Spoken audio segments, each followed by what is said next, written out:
The Shadow Out of Time. By H.P. Lovecraft. Transcribed by Ambitious Owl. Chapter 1. After 22 years of nightmare and terror, saved only by a desperate conviction of the mythical source of certain impressions, I am unwilling to vouch for the truth of that which I think I found in Western Australia on the night of July 17 to 18, 1935. There is reason to hope that my experience was wholly or partly an hallucination for which, indeed, abundant causes existed. And yet, its realism was so hideous that I sometimes find hope impossible. If the thing did happen, then man must be prepared to accept notions of the cosmos, and of his own place in the seething vortex of time, whose merest mention is paralyzing. He must, too, be placed on guard against a specific lurking peril which, though it will never engulf the whole race, may impose monstrous and unguessable horrors upon certain venturesome members of it. It is for this latter reason that I urge, with all the force of my being, a final abandonment of all attempts at unearthing those fragments of unknown, primordial masonry which my expedition set out to investigate. Assuming that I was sane and awake, my experience on that night was such as has befallen no man before. It was, moreover, a frightful confirmation of all I had sought to dismiss as myth and dream. Mercifully there is no proof, for in my fright I lost the awesome object which would if real and brought out of that noxious abyss have formed irrefutable evidence. When I came upon the horror I was alone and I have up to now told no one about it. I could not stop the others from digging in its direction, but chance and the shifting sand have so far saved them from finding it. Now I must formulate some definitive statement not only for the sake of my own mental balance, but to warn such others as may read it seriously. These pages, much in whose earlier parts will be familiar to close readers of the general and scientific press, are written in the cabin of the ship that is bringing me home. I shall give them to my son, Professor Wingate Peaslee of Miskatonic University, the only member of my family who stuck to me after my queer amnesia of long ago, and the man best informed on the inner facts of my case. Of all living persons, he is least likely to ridicule what I shall tell of that fateful night. I did not enlighten him orally before sailing, because I think he had better have the revelation in written form. Reading and rereading at leisure will leave with him a more convincing picture than my confused tongue could hope to convey. He can do as he thinks best with this account, shewing it, with suitable comment, to any quarters where it will be likely to accomplish good. It is for the sake of such readers as are unfamiliar with the earlier phases of my case that I am prefacing the revelation itself with a fairly ample summary of its background. My name is Nathaniel Wingate Peaslee, and those who recall the newspaper tales of a generation back or the letters and articles in psychological journals 6 or 7 years ago will know who and what I am. The press was filled with the details of my strange amnesia in 1908-13, and much was made of the traditions of horror, madness, and witchcraft which lurk behind the ancient Massachusetts town then and now forming my place of residence.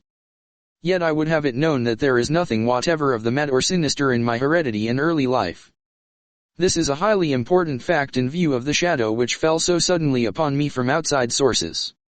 It may be that centuries of dark brooding had given to crumbling, whisper-haunted Arkham a peculiar vulnerability as regards such shadows, though even this seems doubtful in the light of those other cases which I later came to study. But the chief point is that my own ancestry and background are altogether normal. What came from somewhere else where, I even now hesitate to assert in plain words. I am the son of Jonathan and Hannah Wingate Peaslee, both of wholesome old Haverhill stock. I was born and reared in Haverhill at the old homestead in Boardman Street near Golden Hill, and did not go to Arkham till I entered Miskatonic University at the age of 18. That was in 1889. After my graduation I studied economics at Harvard, and came back to Miskatonic as instructor of political economy in 1895. For 13 years more my life ran smoothly and happily.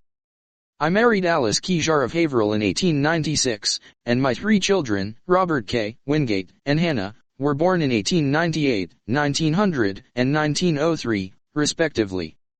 In 1898 I became an associate professor, and in 1902 a full professor. At no time had I the least interest in either occultism or abnormal psychology. It was on Thursday, May 14, 1908, that the queer amnesia came. The thing was quite sudden, though later I realized that certain brief, glimmering visions of several hours previous, chaotic visions which disturbed me greatly because they were so unprecedented, must have formed premonitory symptoms. My head was aching, and I had a singular feeling altogether new to me that someone else was trying to get possession of my thoughts. The collapse occurred about 10:20 a.m., while I was conducting a class in Political Economy 6 History and Present Tendencies of Economics for juniors and a few sophomores. I began to see strange shapes before my eyes, and to feel that I was in a grotesque room other than the classroom. My thoughts and speech wandered from my subject, and the students saw that something was gravely amiss. Then I slumped down, unconscious in my chair, in a stupor from which no one could arouse me. Nor did my rightful faculties again look out upon the daylight of our normal world for 5 years, 4 months, and 13 days.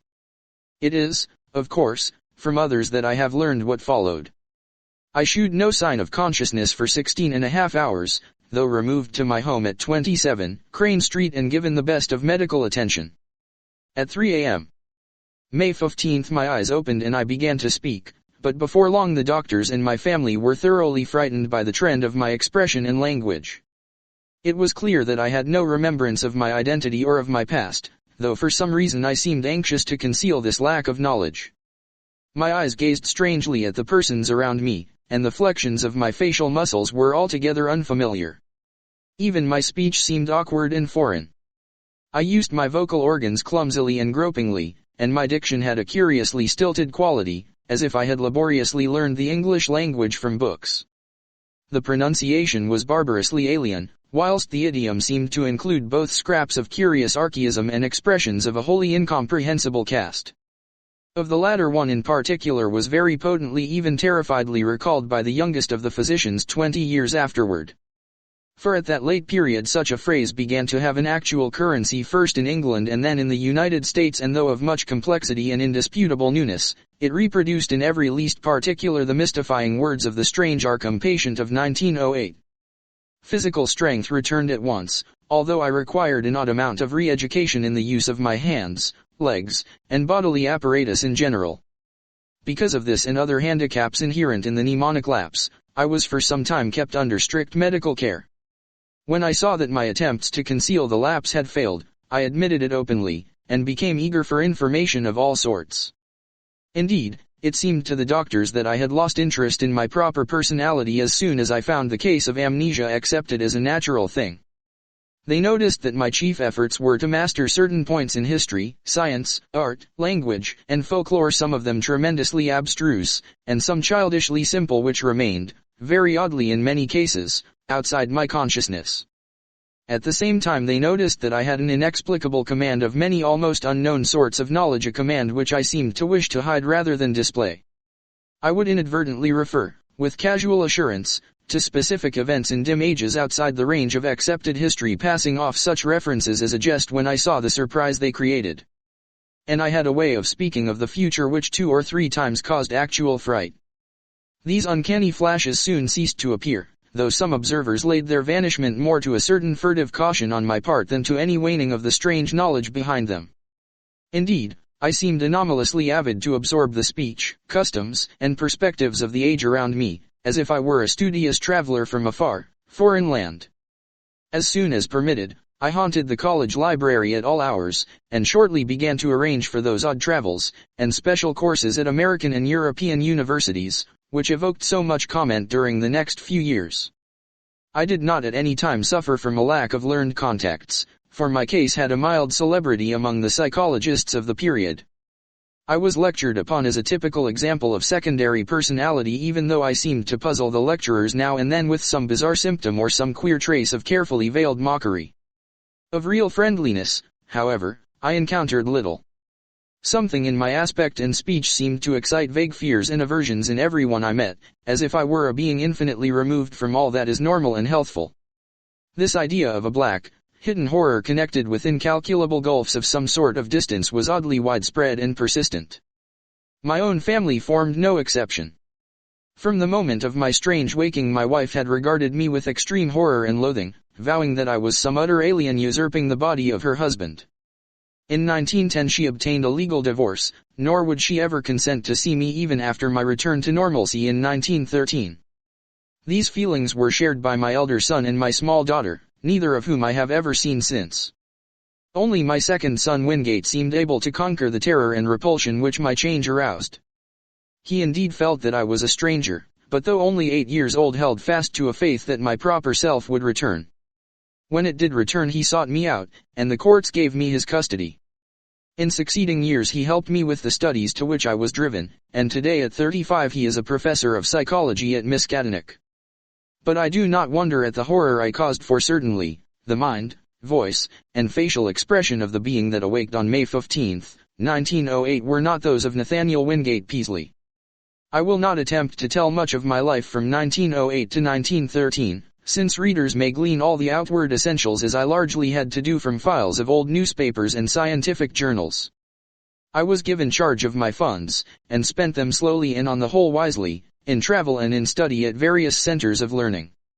My travels, however, were singular in the extreme, involving long visits to remote and desolate places.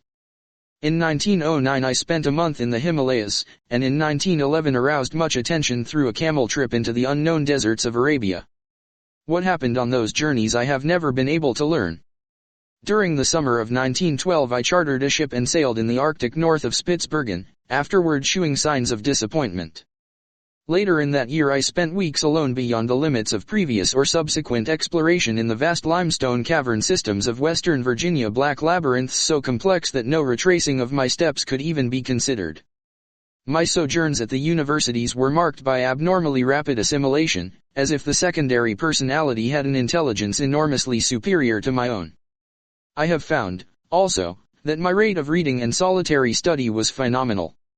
I could master every detail of a book merely by glancing over it as fast as I could turn the leaves, while my skill at interpreting complex figures in an instant was veritably awesome.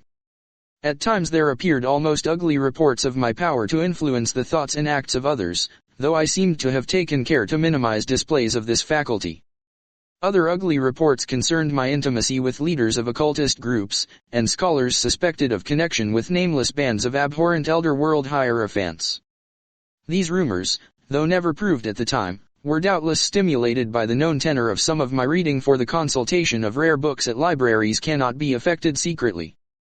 There is tangible proof in the form of marginal notes that I went minutely through such things as the Conte d'Erlet's Cults de Gauls, Ludwig Prinz de Vermis Mysterious, the Unospreeklijkenkulten of von Juns, the surviving fragments of the puzzling Book of Ibn, and the dreaded Necronomicon of the mad Arab Abdul al-Hazred. Then, too, it is undeniable that a fresh and evil wave of underground cult activity set in about the time of my odd mutation. In the summer of 1913 I began to display signs of ennui and flagging interest, and to hint to various associates that a change might soon be expected in me. I spoke of returning memories of my earlier life, though most auditors judged me insincere, since all the recollections I gave were casual, and such as might have been learned from my old private papers. About the middle of August I returned to Arkham and reopened my long-closed house in Crane St. Here I installed a mechanism of the most curious aspect, constructed piecemeal by different makers of scientific apparatus in Europe and America, and guarded carefully from the sight of anyone intelligent enough to analyze it. Those who did see it, a workman, a servant, and the new housekeeper, say that it was a queer mixture of rods, wheels, and mirrors, though only about 2 feet tall, 1 foot wide, and 1 foot thick. The central mirror was circular and convex. All this is borne out by such makers of parts as can be located. On the evening of Friday, September 26, I dismissed the housekeeper and the maid till noon of the next day. Lights burned in the house till late, and a lean, dark, curiously foreign-looking man called in an automobile. It was about 1 a.m. that the lights were last seen. At 2:15 a.m. a policeman observed the place in darkness, but with the stranger's motor still at the curb. By 4 o'clock the motor was certainly gone. It was at 6 that a hesitant, foreign voice on the telephone asked Dr. Wilson to call at my house and bring me out of a peculiar faint. This call, a long-distance one, was later traced to a public booth in the North Station in Boston, but no sign of the lean foreigner was ever unearthed. When the doctor reached my house he found me unconscious in the sitting room in an easy chair with a table drawn up before it. On the polished tabletop were scratches showing where some heavy object had rested. The queer machine was gone, nor was anything afterward heard of it. Undoubtedly the dark, lean foreigner had taken it away. In the library grate were abundant ashes, evidently left from the burning of every remaining scrap of paper on which I had written since the advent of the amnesia. Dr. Wilson found my breathing very peculiar, but after an hypodermic injection it became more regular. At 11:15 a.m., September 27, I stirred vigorously, and my hitherto mask-like face began to show signs of expression. Dr. Wilson remarked that the expression was not that of my secondary personality, but seemed much like that of my normal self. About 11:30 I muttered some very curious syllables which seemed unrelated to any human speech. I appeared, too, to struggle against something. Then, just after noon, the housekeeper and the maid having meanwhile returned, I began to mutter in English. Of the orthodox economists of that period, Jevons typifies the prevailing trend toward scientific correlation. His attempt to link the commercial cycle of prosperity and depression with the physical cycle of the solar spots forms perhaps the apex of. Nathaniel Wingate Peaslee had come back a spirit in whose time scale it was still that Thursday morning in 1908, with the economics class gazing up at the battered desk on the platform. Chapter 2. My reabsorption into normal life was a painful and difficult process. The loss of over 5 years creates more complications than can be imagined, and in my case there were countless matters to be adjusted. What I heard of my actions since 1908 astonished and disturbed me, but I tried to view the matter as philosophically as I could. At last, regaining custody of my second son Wingate, I settled down with him in the Crane Street house and endeavored to resume teaching, my old professorship having been kindly offered me by the college. I began work with the February, 1914, term, and kept at it just a year. By that time I realized how badly my experience had shaken me. Though perfectly sane, I hoped, and with no flaw in my original personality, I had not the nervous energy of the old days. Vague dreams and queer ideas continually haunted me, and when the outbreak of the World War turned my mind to history, one found myself thinking of periods and events in the oddest possible fashion. My conception of time, my ability to distinguish between consecutiveness and simultaneousness, seemed subtly disordered, so that I formed chimerical notions about living in one age and casting one's mind all over eternity for knowledge of past and future ages. The war gave me strange impressions of remembering some of its far-off consequences, as if I knew how it was coming out and could look back upon it in the light of future information. All such quasi-memories were attended with much pain, and with a feeling that some artificial psychological barrier was set against them. When I diffidently hinted to others about my impressions, I met with varied responses. Some persons looked uncomfortably at me, but men in the mathematics department spoke of new developments in those theories of relativity then discussed only in learned circles, which were later to become so famous. Dr. Albert Einstein, they said, was rapidly reducing time to the status of a mere dimension. But the dreams and disturbed feelings gained on me, so that I had to drop my regular work in 1915. Certain of the impressions were taking an annoying shape, giving me the persistent notion that my amnesia had formed some unholy sort of exchange, that the secondary personality had indeed been an intruding force from unknown regions, and that my own personality had suffered displacement. Thus I was driven to vague and frightful speculations concerning the whereabouts of my true self during the years that another had held my body. The curious knowledge and strange conduct of my body's late tenant troubled me more and more as I learned further details from persons, papers, and magazines. Queernesses that had baffled others seemed to harmonize terribly with some background of black knowledge which festered in the chasms of my subconscious. I began to search feverishly for every scrap of information bearing on the studies and travels of that other one during the dark years. Not all of my troubles were as semi-abstract as this. There were the dreams, and these seemed to grow in vividness and concreteness. Knowing how most would regard them, I seldom mentioned them to anyone but my son or certain trusted psychologists, but eventually I commenced a scientific study of other cases in order to see how typical or non-typical such visions might be among amnesia victims. My results, aided by psychologists, historians, anthropologists, and mental specialists of wide experience, and by a study that included all records of split personalities from the days of demoniac possession legends to the medically realistic present, at first bothered me more than they consoled me. I soon found that my dreams had indeed no counterpart in the overwhelming bulk of true amnesia cases. There remained, however, a tiny residue of accounts which for years baffled and shocked me with their parallelism to my own experience. Some of them were bits of ancient folklore, others were case histories in the annals of medicine, one or two were anecdotes obscurely buried in standard histories. It thus appeared that, While my special kind of affliction was prodigiously rare, instances of it had occurred at long intervals ever since the beginning of man's annals. Some centuries might contain 1, 2, or 3 cases, others none or at least none whose record survived. The essence was always the same: a person of keen thoughtfulness seized with a strange secondary life and leading for a greater or lesser period an utterly alien existence, typified at first by vocal and bodily awkwardness, and later by a wholesale acquisition of scientific, historic, artistic, and anthropological knowledge, an acquisition carried on with feverish zest and with a wholly abnormal absorptive power. Then a sudden return of the rightful consciousness, intermittently plagued ever after with vague unplaceable dreams suggesting fragments of some hideous memory elaborately blotted out. And the close resemblance of those nightmares to my own even in some of the smallest particulars left no doubt in my mind of their significantly typical nature. 1 or 2 of the cases had an added ring of faint, blasphemous familiarity, as if I had heard of them before through some cosmic channel too morbid and frightful to contemplate. In 3 instances there was specific mention of such an unknown machine as had been in my house before the second change.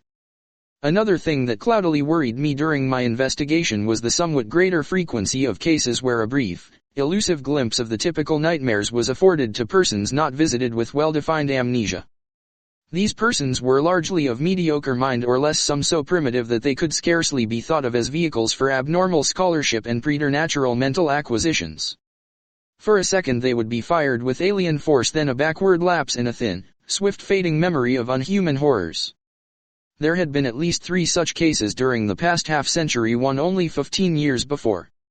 Had something been groping blindly through time from some unsuspected abyss in nature? Were these faint cases monstrous, sinister experiments of a kind and authorship utterly beyond sane belief? Such were a few of the formless speculations of my weaker hours, fancies abetted by myths which my studies uncovered. For I could not doubt but that certain persistent legends of immemorial antiquity, apparently unknown to the victims and physicians connected with recent amnesia cases, formed a striking and awesome elaboration of memory lapses such as mine. Of the nature of the dreams and impressions which were growing so clamorous I still almost fear to speak. They seemed to savor of madness, and at times I believed I was indeed going mad. Was there a special type of delusion afflicting those who had suffered lapses of memory? Conceivably, the efforts of the subconscious mind to fill up a perplexing blank with pseudo-memories might give rise to strange imaginative vagaries.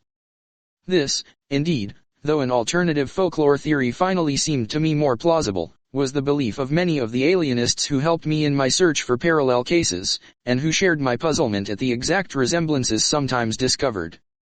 They did not call the condition true insanity, but classed it rather among neurotic disorders. My course in trying to track it down and analyze it, instead of vainly seeking to dismiss or forget it, they heartily endorsed as correct according to the best psychological principles. I especially valued the advice of such physicians as had studied me during my possession by the other personality. My first disturbances were not visual at all, but concerned the more abstract matters which I have mentioned. There was, too, a feeling of profound and inexplicable horror concerning myself. I developed a queer fear of seeing my own form, as if my eyes would find it something utterly alien and inconceivably abhorrent. When I did glance down and behold the familiar human shape in quiet gray or blue clothing, I always felt a curious relief, though in order to gain this relief I had to conquer an infinite dread. I shunned mirrors as much as possible, and was always shaved at the barber's.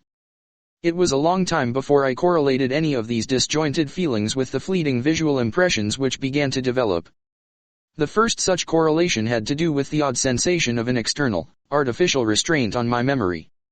I felt that the snatches of sight I experienced had a profound and terrible meaning, and a frightful connection with myself, but that some purposeful influence held me from grasping that meaning and that connection. Then came that queerness about the element of time, and with it desperate efforts to place the fragmentary dream glimpses in the chronological and spatial pattern. The glimpses themselves were at first merely strange rather than horrible. I would seem to be in an enormous vaulted chamber whose lofty stone groinings were well nigh lost in the shadows overhead. In whatever time or place the scene might be, the principle of the arch was known as fully and used as extensively as by the Romans. There were colossal round windows and high arched doors, and pedestals, or tables each as tall as the height of an ordinary room. Vast shelves of dark wood lined the walls, holding what seemed to be volumes of immense size with strange hieroglyphs on their backs. The exposed stonework held curious carvings, always in curvilinear mathematical designs, and there were chiseled inscriptions in the same characters that the huge books bore. The dark granite masonry was of a monstrous megalithic type, with lines of convex-topped blocks fitting the concave-bottomed courses which rested upon them. There were no chairs, but the tops of the vast pedestals were littered with books, papers, and what seemed to be writing materials, oddly figured jars of a purplish metal, and rods with stained tips. Tall as the pedestals were, I seemed at times able to view them from above. On some of them were great globes of luminous crystal serving as lamps, and inexplicable machines formed of vitreous tubes and metal rods. The windows were glazed, and latticed with stout-looking bars. Though I dared not approach and peer out them, I could see from where I was the waving tops of singular fern-like growths. The floor was of massive octagonal flagstones, while rugs and hangings were entirely lacking. Later I had visions of sweeping through cyclopean corridors of stone, and up and down gigantic inclined planes of the same monstrous masonry. There were no stairs anywhere, nor was any passageway less than 30 feet wide. Some of the structures through which I floated must have towered into the sky for thousands of feet. There were multiple levels of black vaults below, and never-opened trapdoors, sealed down with metal bands and holding dim suggestions of some special peril. I seemed to be a prisoner, and horror hung broodingly over everything I saw. I felt that the mocking curvilinear hieroglyphs on the walls would blast my soul with their message were I not guarded by a merciful ignorance. Still later my dreams included vistas from the great round windows, and from the titanic flat roof, with its curious gardens, wide barren area, and high, scalloped parapet of stone, to which the topmost of the inclined planes led. There were almost endless leagues of giant buildings, each in its garden, and ranged along paved roads fully 200 feet wide. They differed greatly in aspect, but few were less than 500 feet square or 1,000 feet high. Many seemed so limitless that they must have had a frontage of several thousand feet, while some shot up to mountainous altitudes in the gray, steamy heavens. They seemed to be mainly of stone or concrete, and most of them embodied the oddly curvilinear type of masonry noticeable in the building that held me. Roofs were flat and garden-covered, and tended to have scalloped parapets. Sometimes there were terraces in higher levels, and wide cleared spaces amidst the gardens. The great roads held hints of motion, but in the earlier visions I could not resolve this impression into details. In certain places I beheld enormous dark cylindrical towers which climbed far above any of the other structures. These appeared to be of a totally unique nature, and shewed signs of prodigious age and dilapidation. They were built of a bizarre type of square-cut basalt masonry, and tapered slightly toward their rounded tops. Nowhere in any of them could the least traces of windows or other apertures save huge doors be found. I noticed also some lower buildings all crumbling with the weathering of eons which resembled these dark cylindrical towers in basic architecture. Around all these aberrant piles of square-cut masonry there hovered an inexplicable aura of menace and concentrated fear, like that bred by the sealed trapdoors. The omnipresent gardens were almost terrifying in their strangeness, with bizarre and unfamiliar forms of vegetation nodding over broad paths lined with curiously carven monoliths. Abnormally vast fern-like growths predominated, some green, and some of a ghastly, fungoid pallor. Among them rose great spectral things resembling columnites, whose bamboo-like trunks towered to fabulous heights. Then there were tufted forms like fabulous cycads, and grotesque dark green shrubs and trees of coniferous aspect. Flowers were small, colorless, and unrecognizable, blooming in geometrical beds and at large among the greenery. In a few of the terrace and rooftop gardens were larger and more vivid blossoms of almost offensive contours and seeming to suggest artificial breeding. Fungi of inconceivable size, outlines, and colors speckled the scene in patterns bespeaking some unknown but well-established horticultural tradition. In the larger gardens on the ground there seemed to be some attempt to preserve the irregularities of nature, but on the roofs there was more selectiveness, and more evidences of the topiary art. The skies were almost always moist and cloudy, and sometimes I would seem to witness tremendous rains. Once in a while, though, there would be glimpses of the sun which looked abnormally large and of the moon, whose markings held a touch of difference from the normal that I could never quite fathom. When very rarely the night sky was clear to any extent, I beheld constellations which were nearly beyond recognition. Known outlines were sometimes approximated, but seldom duplicated, and from the position of the few groups I could recognize, I felt I must be in the Earth's southern hemisphere, near the Tropic of Capricorn. The far horizon was always steamy and indistinct, but I could see that great jungles of unknown tree ferns, calamites, lepidodendra, and sigillaria lay outside the city, their fantastic foliage waving mockingly in the shifting vapors. Now and then there would be suggestions of motion in the sky, but these my early visions never resolved. By the autumn of 1914 I began to have infrequent dreams of strange floatings over the city and through the regions around it. I saw interminable roads through forests of fearsome growths with mottled, fluted, and banded trunks, and past other cities as strange as the one which persistently haunted me. I saw monstrous constructions of black or iridescent stone in glades and clearings where perpetual twilight reigned, and traversed long causeways over swamps so dark that I could tell but little of their moist, towering vegetation.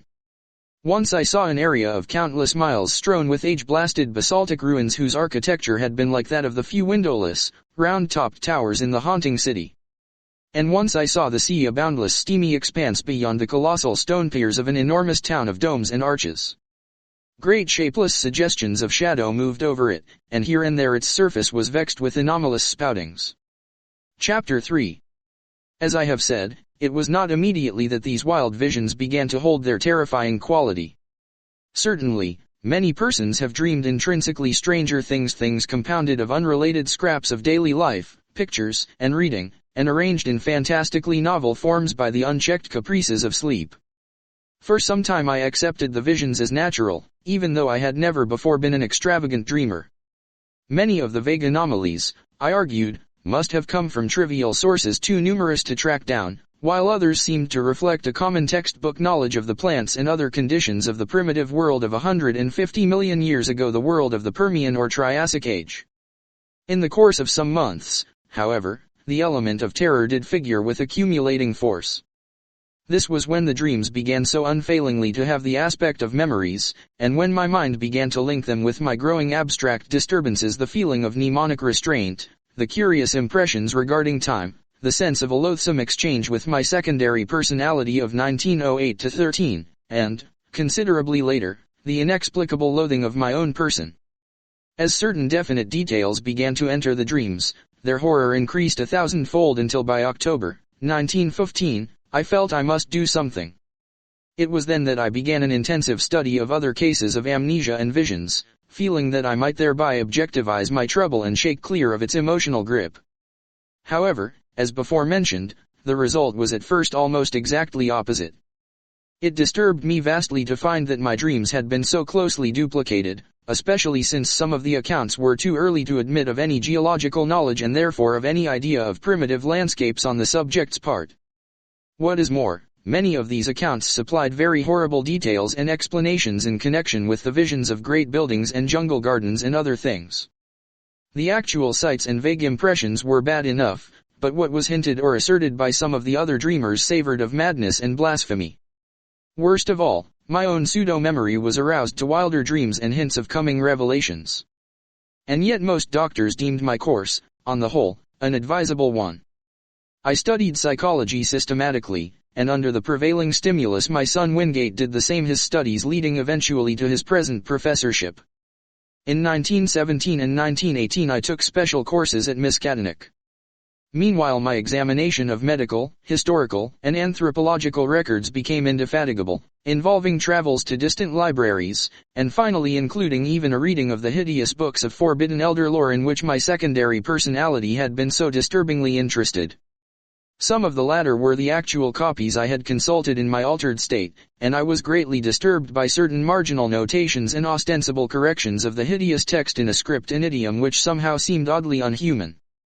These markings were mostly in the respective languages of the various books, all of which the writer seemed to know with equal though obviously academic facility.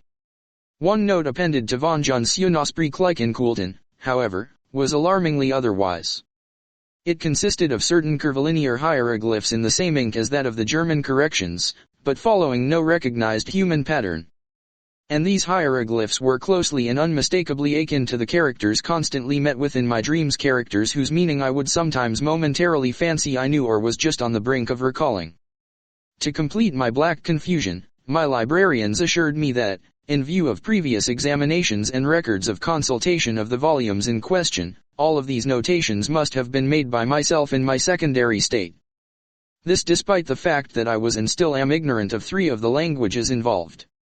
Piecing together the scattered records, ancient and modern, anthropological and medical, I found a fairly consistent mixture of myth and hallucination whose scope and wildness left me utterly dazed.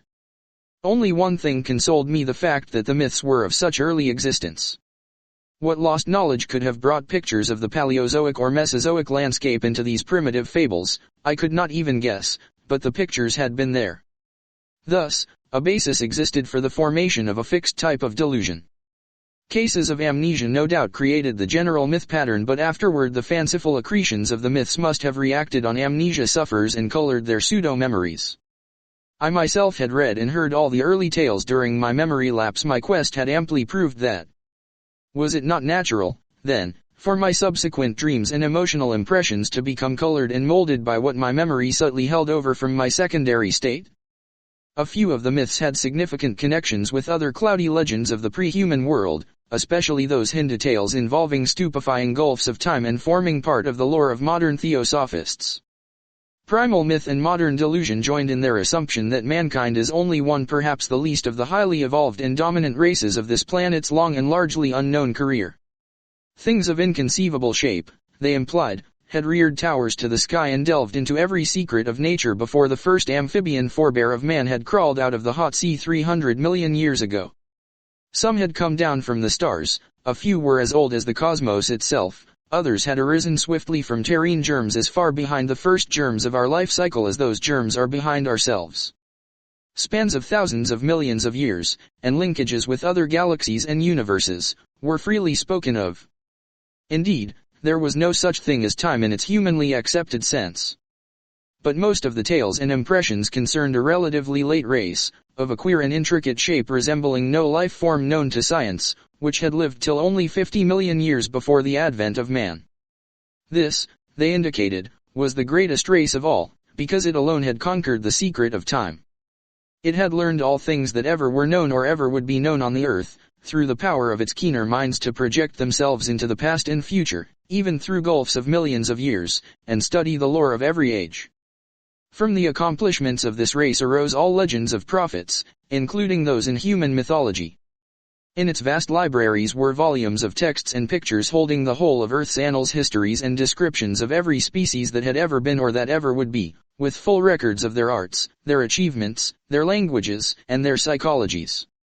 With this eon-embracing knowledge, the great race chose from every era and life form such thoughts, arts, and processes as might suit its own nature and situation. Knowledge of the past, secured through a kind of mind casting outside the recognized senses, was harder to glean than knowledge of the future. In the latter case the course was easier and more material. With suitable mechanical aid a mind would project itself forward in time, feeling its dim, extrasensory way till it approached the desired period. Then, after preliminary trials, it would seize on the best discoverable representative of the highest of that period's life forms, entering the organism's brain and setting up therein its own vibrations, while the displaced mind would strike back to the period of the displacer, remaining in the latter's body till a reverse process was set up. The projected mind, in the body of the organism of the future, would then pose as a member of the race whose outward form it wore, learning as quickly as possible all that could be learned of the chosen age and its massed information and techniques. Meanwhile the displaced mind, thrown back to the displacer's age and body, would be carefully guarded. It would be kept from harming the body it occupied, and would be drained of all its knowledge by trained questioners. Often it could be questioned in its own language, when previous quests into the future had brought back records of that language. If the mind came from a body whose language the great race could not physically reproduce, clever machines would be made, on which the alien speech could be played as on a musical instrument. The great race's members were immense rugose cones 10 feet high, and with head and other organs attached to foot-thick, distenzable limbs spreading from the apexes. They spoke by the clicking or scraping of huge paws or claws attached to the end of 2 of their 4 limbs, and walked by the expansion and contraction of a viscous layer attached to their vast 10-foot bases. When the captive mind's amazement and resentment had worn off, and when, assuming that it came from a body vastly different from the great race's, it had lost its horror at its unfamiliar temporary form, it was permitted to study its new environment and experience a wonder and wisdom approximating that of its displacer. With suitable precautions, and in exchange for suitable services, it was allowed to rove all over the habitable world in Titan airships or on the huge boat-like atomic-engined vehicles which traversed the great roads, and to delve freely into the libraries containing the records of the planet's past and future. This reconciled many captive minds to their lot, since none were other than keen, and to such minds the unveiling of hidden mysteries of earth closed chapters of inconceivable pasts and dizzying vortices of future time which include the years ahead of their own natural ages forms always, despite the abysmal horrors often unveiled, the supreme experience of life. Now and then certain captives were permitted to meet other captive minds seized from the future to exchange thoughts with consciousnesses living 100 or 1,000 or 1,000,000 years before or after their own ages. And all were urged to write copiously in their own languages of themselves and their respective periods, such documents to be filed in the great central archives. It may be added that there was one said special type of captive whose privileges were far greater than those of the majority. These were the dying permanent exiles, whose bodies in the future had been seized by keen-minded members of the great race who, faced with death, sought to escape mental extinction.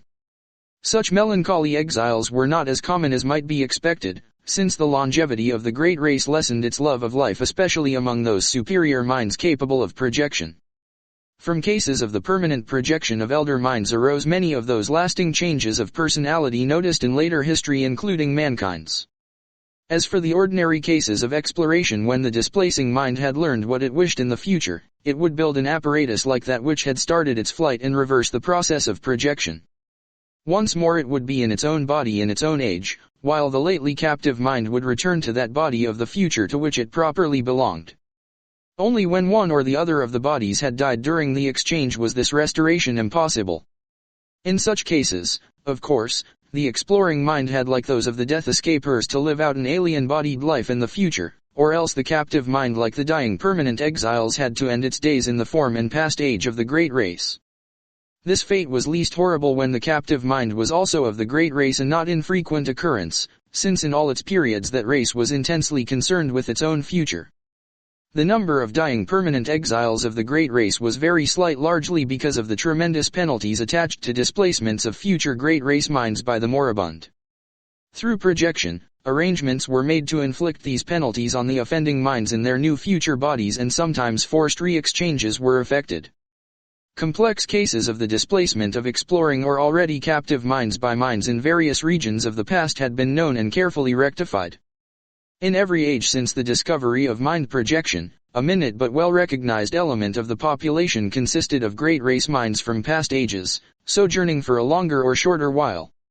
When a captive mind of alien origin was returned to its own body in the future, it was purged by an intricate mechanical hypnosis of all it had learned in the great race's age, this because of certain troublesome consequences inherent in the general carrying forward of knowledge in large quantities. The few existing instances of clear transmission had caused, and would cause at known future times, great disasters. And it was largely in consequence of two cases of the kind, said the old myths, that mankind had learned what it had concerning the great race. Of all things surviving physically and directly from that eon-distant world, there remained only certain ruins of great stones in far places and under the sea, and parts of the text of the frightful Nicotic manuscripts. Thus the returning mind reached its own age with only the faintest and most fragmentary visions of what it had undergone since its seizure. All memories that could be eradicated were eradicated, so that in most cases only a dream-shadowed blank stretched back to the time of the first exchange.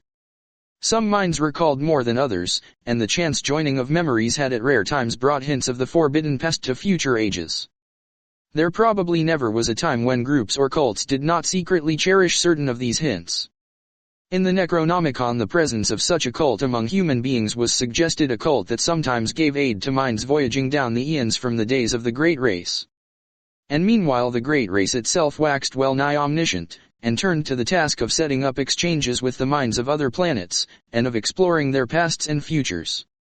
It sought likewise to fathom the past years and origin of that black, eon-dead orb in far space whence its own mental heritage had come, for the mind of the great race was older than its bodily form. The beings of a dying elder world, wise with the ultimate secrets, had looked ahead for a new world and species wherein they might have long life, and had sent their minds en masse into that future race best adapted to house them, the cone-shaped things that peopled our Earth a billion years ago. Thus the great race came to be, while the myriad minds sent backward were left to die in the horror of strange shapes. Later the race would again face death, yet would live through another forward migration of its best minds into the bodies of others who had a longer physical span ahead of them. Such was the background of intertwined legend and hallucination. When, around 1920, I had my researches in coherent shape, I felt a slight lessening of the tension which their earlier stages had increased. After all, and in spite of the fancies prompted by blind emotions, were not most of my phenomena readily explainable? Any chance might have turned my mind to dark studies during the amnesia, and then I read the forbidden legends and met the members of ancient and ill-regarded cults. That, plainly, supplied the material for the dreams and disturbed feelings which came after the return of memory. As for the marginal notes in dream hieroglyphs and languages unknown to me, but laid at my door by librarians, I might easily have picked up a smattering of the tongues during my secondary state, while the hieroglyphs were doubtless coined by my fancy from descriptions in old legends, and afterward woven into my dreams. I tried to verify certain points through conversation with known cult leaders, but never succeeded in establishing the right connections. At times the parallelism of so many cases in so many distant ages continued to worry me as it had at first, but on the other hand I reflected that the excitant folklore was undoubtedly more universal in the past than in the present. Probably all the other victims whose cases were like mine had had a long and familiar knowledge of the tales I had learned only when in my secondary state. When these victims had lost their memory, they had associated themselves with the creatures of their household myths, the fabulous invaders supposed to displace men's minds, and had thus embarked upon quests for knowledge which they thought they could take back to a fancied, non-human past.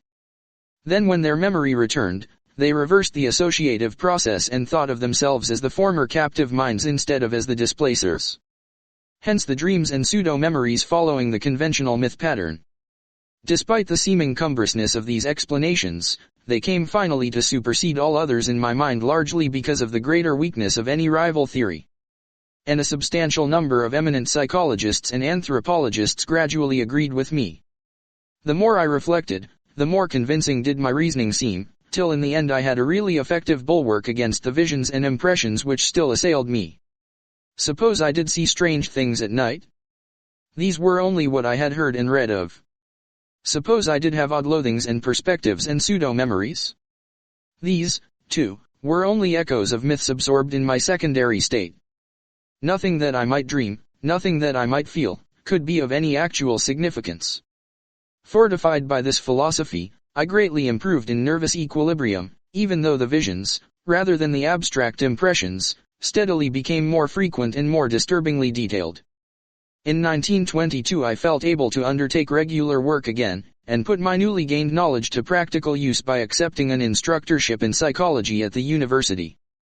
My old chair of political economy had long been adequately filled, besides which, methods of teaching economics had changed greatly since my heyday.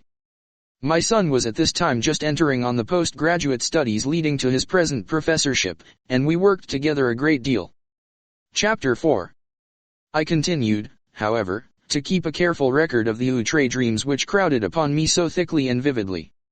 Such a record, I argued, was of genuine value as a psychological document.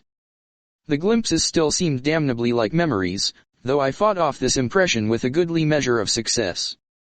In writing, I treated the phantasmata as things seen, but at all other times I brushed them aside like any gossamer illusions of the night. I had never mentioned such matters in common conversation, though reports of them, filtering out as such things will, had aroused sundry rumors regarding my mental health.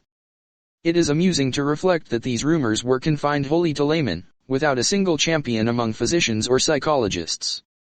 Of my visions after 1914 I will here mention only a few, since fuller accounts and records are at the disposal of the serious student. It is evident that with time the curious inhibitions somewhat waned, for the scope of my visions vastly increased. They have never, though, become other than disjointed fragments seemingly without clear motivation.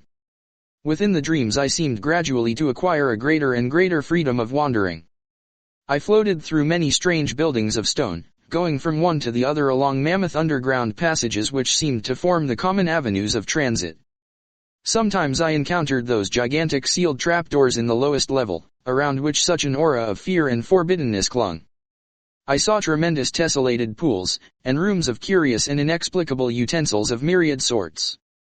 Then there were colossal caverns of intricate machinery whose outlines and purpose were wholly strange to me, and whose sound manifested itself only after many years of dreaming.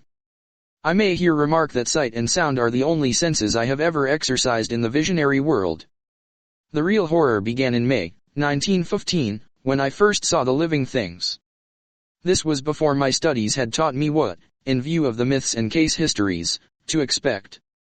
As mental barriers wore down, I beheld great masses of thin vapor in various parts of the building and in the streets below.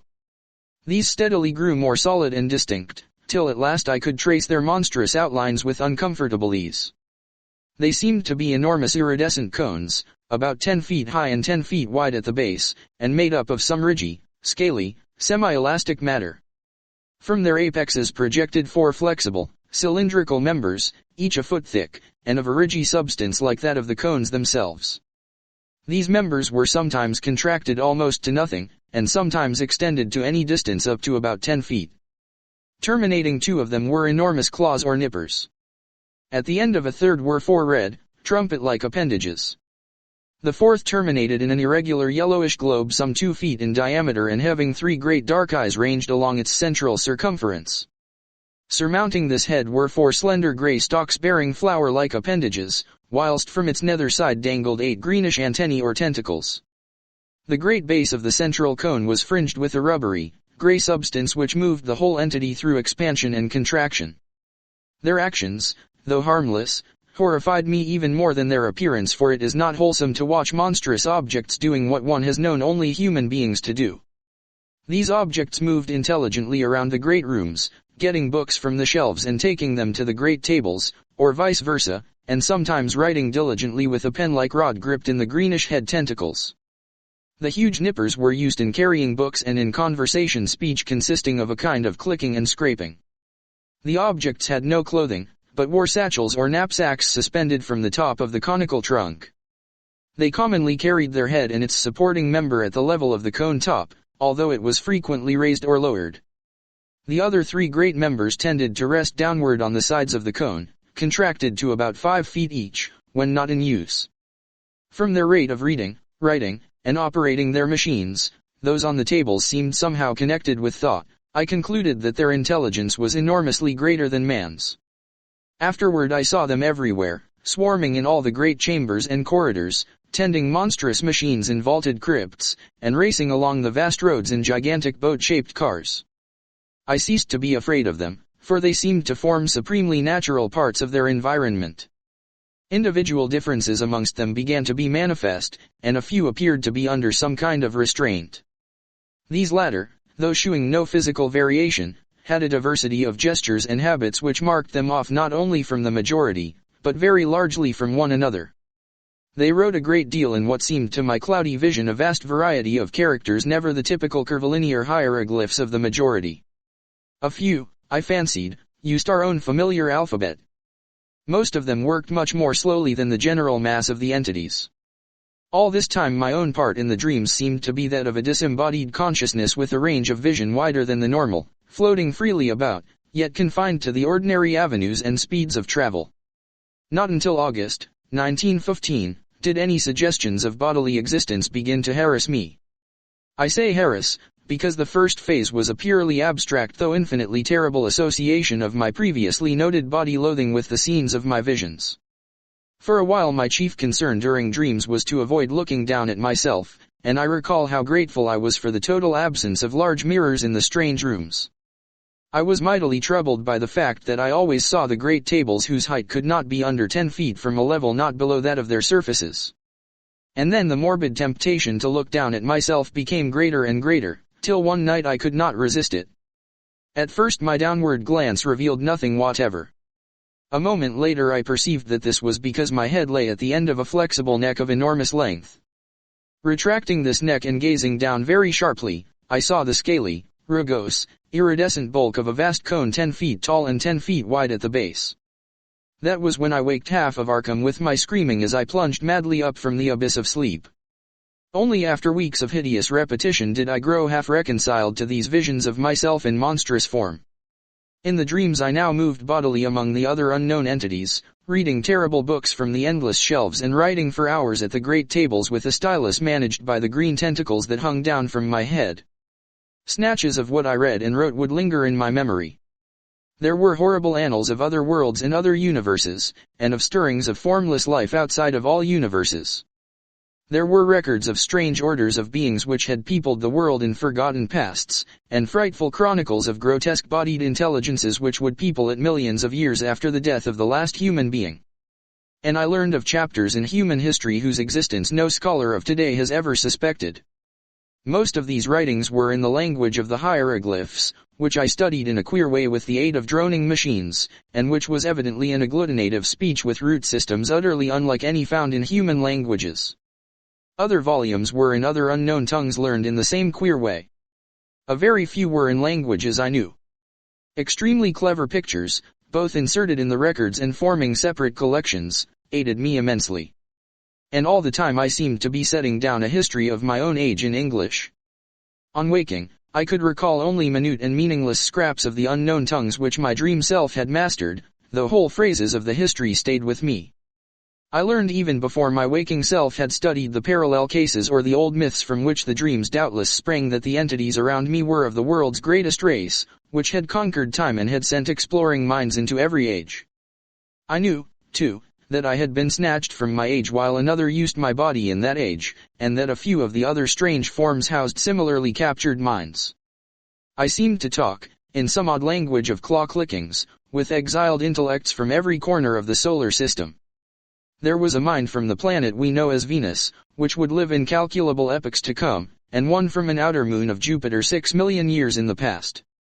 Of earthly minds there were some from the winged, star-headed, half-vegetable race of Paleogean Antarctica, one from the reptile people of fabled Volusia, 3 from the furry pre-human Hyperborean worshippers of Tsathoggua, 1 from the wholly abominable Chochos, 2 from the arachnid denizens of Earth's last age, 5 from the hardy coleopterous species immediately following mankind, to which the great race was some day to transfer its keenest minds en masse in the face of horrible peril. And several from different branches of humanity.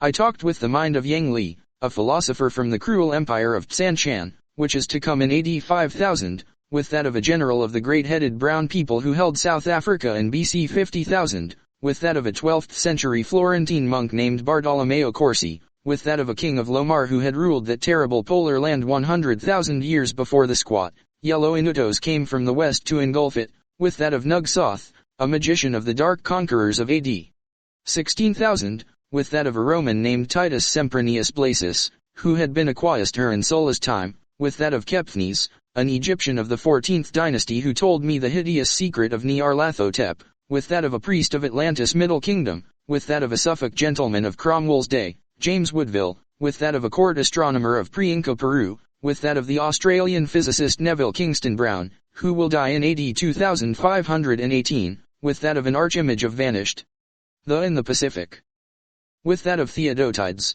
a Graeco-Bactrian official of BC 200, with that of an aged Frenchman of Louis XIII's time named Pierre-Louis Montmagny, with that of Cromia, a Cimmerian chieftain of BC 15,000, and with so many others that my brain cannot hold the shocking secrets and dizzying marvels I learned from them. I awaked each morning in a fever, sometimes frantically trying to verify or discredit such information as fell within the range of modern human knowledge. Traditional facts took on new and doubtful aspects, and I marveled at the dream fancy which could invent such surprising addenda to history and science. I shivered at the mysteries the past may conceal, and trembled at the menaces the future may bring forth. What was hinted in the speech of post-human entities of the fate of mankind produced such an effect on me that I will not set it down here. After man there would be the mighty beetle civilization, the bodies of whose members the cream of the great race would seize when the monstrous doom overtook the elder world. Later, as the Earth's span closed, the transferred minds would again migrate through time and space to another stopping place in the bodies of the bulbous vegetable entities of Mercury. But there would be races after them, clinging pathetically to the cold planet and burrowing to its horror-filled core, before the utter end. Meanwhile, in my dreams, I wrote endlessly in that history of my own age which I was preparing half voluntarily and half through promises of increased library and travel opportunities for the great race's central archives. The archives were in a colossal subterranean structure near the city's center, which I came to know well through frequent labors and consultations. Meant to last as long as the race, and to withstand the fiercest of Earth's convulsions, this Titan repository surpassed all other buildings in the massive, mountain-like firmness of its construction. The records, written or printed on great sheets of a curiously tenacious cellulose fabric, were bound into books that opened from the top, and were kept in individual cases of a strange, extremely light rustless metal of grayish hue, decorated with mathematical designs and bearing the title in the great race's curvilinear hieroglyphs. These cases were stored in tiers of rectangular vaults like closed, locked shelves wrought of the same rustless metal and fastened by knobs with intricate turnings. My own history was assigned a specific place in the vaults of the lowest or vertebrate level, the section devoted to the culture of mankind and of the furry and reptilian races immediately preceding it in terrestrial dominance. But none of the dreams ever gave me a full picture of daily life. All were the merest misty, disconnected fragments, and it is certain that these fragments were not unfolded in their rightful sequence. I have, for example, a very imperfect idea of my own living arrangements in the dream world, though I seem to have possessed a great stone room of my own. My restrictions as a prisoner gradually disappeared, so that some of the visions included vivid travels over the mighty jungle roads, sojourns in strange cities, and explorations of some of the vast dark windowless ruins from which the great race shrank in curious fear.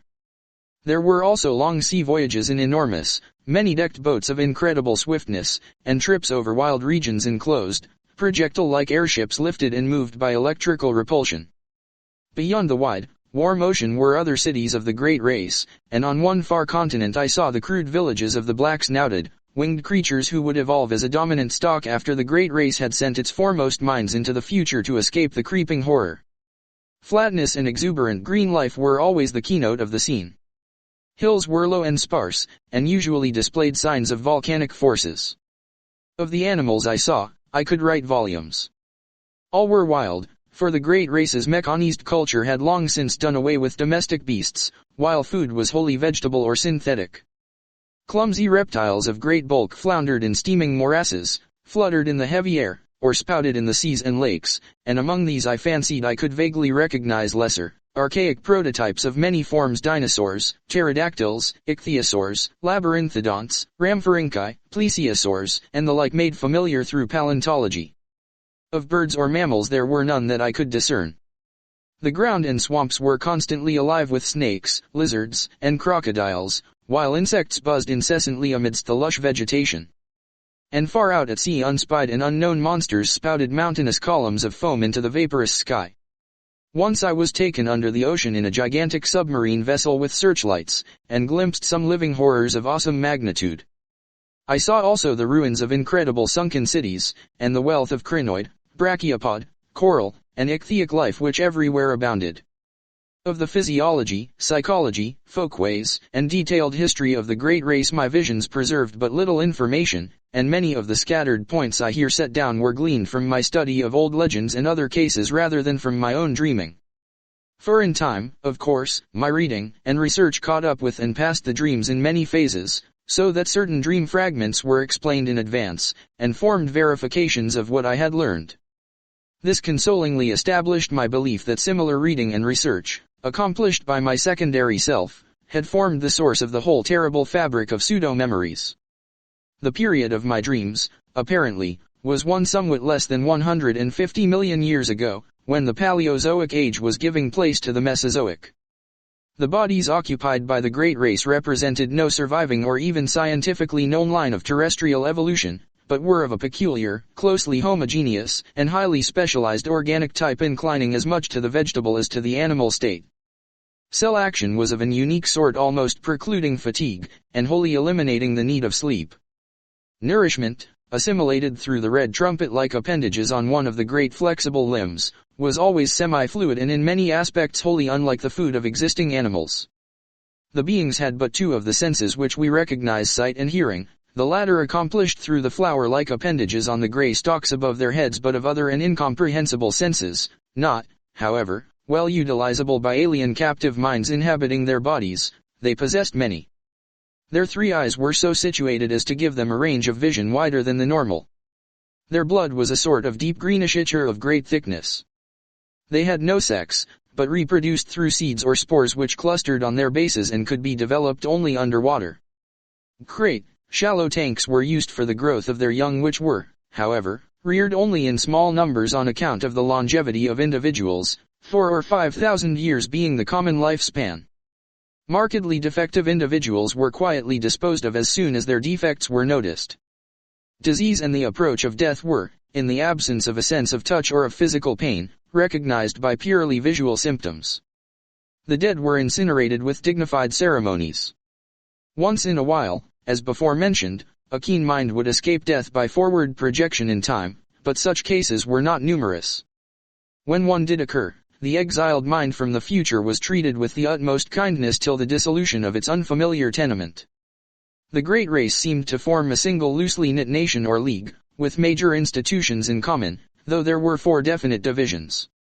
The political and economic system of each unit was a sort of fascistic socialism, with major resources rationally distributed, and power delegated to a small governing board elected by the votes of all able to pass certain educational and psychological tests. Family organization was not overstressed, though ties among persons of common descent were recognized, and the young were generally reared by their parents. Resemblances to human attitudes and institutions were, of course, most marked in those fields where on the one hand highly abstract elements were concerned, or where on the other hand there was a dominance of the basic, unspecialist urges common to all organic life. A few added likenesses came through conscious adoption as the great race probed the future and copied what it liked. Industry, highly mechanized, demanded but little time from each citizen, and the abundant leisure was filled with intellectual and aesthetic activities of various sorts. The sciences were carried to an unbelievable height of development, and art was a vital part of life, though at the period of my dreams it had passed its crest and meridian. Technology was enormously stimulated through the constant struggle to survive, and to keep in existence the physical fabric of great cities, imposed by the prodigious geologic upheavals of those primal days. Crime was surprisingly scanty, and was dealt with through highly efficient policing. Punishments ranged from privilege deprivation and imprisonment to death or major emotion-wrenching, and were never administered without a careful study of the criminal's motivations. Warfare, largely civil for the last few millennia though sometimes waged against reptilian and octopodic invaders, or against the winged, star-headed old ones who centered in the Antarctic, was infrequent though infinitely devastating.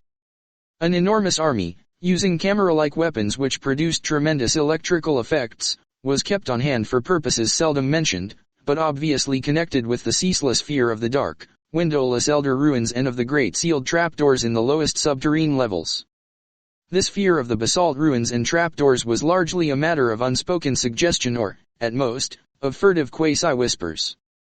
Everything specific which bore on it was significantly absent from such books as were on the common shelves.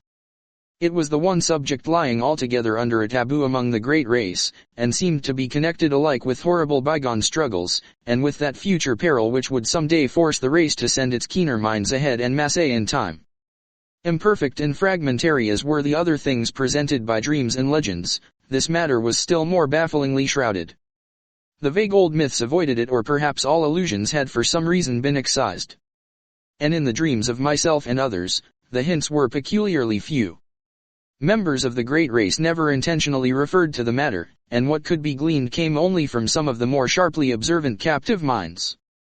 According to these scraps of information, the basis of the fear was a horrible elder race of half-polypus, utterly alien entities which had come through space from immeasurably distant universes and had dominated the Earth and 3 other solar planets about 600 million years ago. They were only partly material as we understand matter, and their type of consciousness and media of perception differed wholly from those of terrestrial organisms. For example, their senses did not include that of sight, their mental world being a strange, non-visual pattern of impressions. They were, however, sufficiently material to use implements of normal matter when in cosmic areas containing it, and they required housing albeit of a peculiar kind. Though their senses could penetrate all material barriers, their substance could not, and certain forms of electrical energy could wholly destroy them. They had the power of aerial motion despite the absence of wings or any other visible means of levitation. Their minds were of such texture that no exchange with them could be effected by the great race. When these things had come to the earth they had built mighty basalt cities of windowless towers, and had preyed horribly upon the beings they found. Thus it was when the minds of the great race sped across the void from that obscure transgalactic world known in the disturbing and debatable Eltdown shards as Yith. The newcomers, with the instruments they created, had found it easy to subdue the predatory entities and drive them down to those caverns of inner earth which they had already joined to their abodes and begun to inhabit. Then they had sealed the entrances and left them to their fate, afterward occupying most of their great cities and preserving certain important buildings for reasons connected more with superstition than with indifference, boldness, or scientific and historical zeal. But as the eons passed, there came vague, evil signs that the elder things were growing strong and numerous in the inner world. There were sporadic eruptions of a particularly hideous character in certain small and remote cities of the great race, and in some of the deserted elder cities which the great race had not peopled, places where the paths to the gulfs below had not been properly sealed or guarded. After that greater precautions were taken, and many of the paths were closed forever, though a few were left with sealed trapdoors for strategic use in fighting the elder things if ever they broke forth in unexpected places. Fresh rifts caused by that self-same geologic change which had choked some of the paths and had slowly lessened the number of outer world structures and ruins surviving from the conquered entities. The eruptions of the elder things must have been shocking beyond all description, since they had permanently colored the psychology of the great race. Such was the fixed mood of horror that the very aspect of the creatures was left unmentioned. At no time was I able to gain a clear hint of what they looked like. There were veiled suggestions of a monstrous plasticity, and of temporary lapses of visibility, while other fragmentary whispers referred to their control and military use of great winds. Singular whistling noises, and colossal footprints made up of 5 circular toe marks, seemed also to be associated with them. It was evident that the coming doom so desperately feared by the great race, the doom that was one day to send millions of keen minds across the chasm of time to strange bodies in the safer future, had to do with a final successful eruption of the elder beings. Mental projections down the ages had clearly foretold such a horror, and the great race had resolved that none who could escape should face it. That the foray would be a matter of vengeance, rather than an attempt to reoccupy the outer world, they knew from the planet's later history, for their projections shewed the coming and going of subsequent races untroubled by the monstrous entities. Perhaps these entities had come to prefer Earth's inner abysses to the variable, storm-ravaged surface, since light meant nothing to them. Perhaps, too, they were slowly weakening with the eons. Indeed, it was known that they would be quite dead in the time of the post-human beetle race which the fleeing minds would tenant. Meanwhile the great race maintained its cautious vigilance, with potent weapons ceaselessly ready despite the horrified banishing of the subject from common speech and visible records. And always the shadow of nameless fear hung about the sealed trapdoors and the dark, windowless elder towers. Chapter 5. That is the world of which my dreams brought me dim, scattered echoes every night. I cannot hope to give any true idea of the horror and dread contained in such echoes, for it was upon a wholly intangible quality, the sharp sense of pseudo-memory, that such feelings mainly depended. As I have said, my studies gradually gave me a defense against these feelings, in the form of rational psychological explanations, and this saving influence was augmented by the subtle touch of accustomedness which comes with the passage of time. Yet in spite of everything, the vague, creeping terror would return momentarily now and then.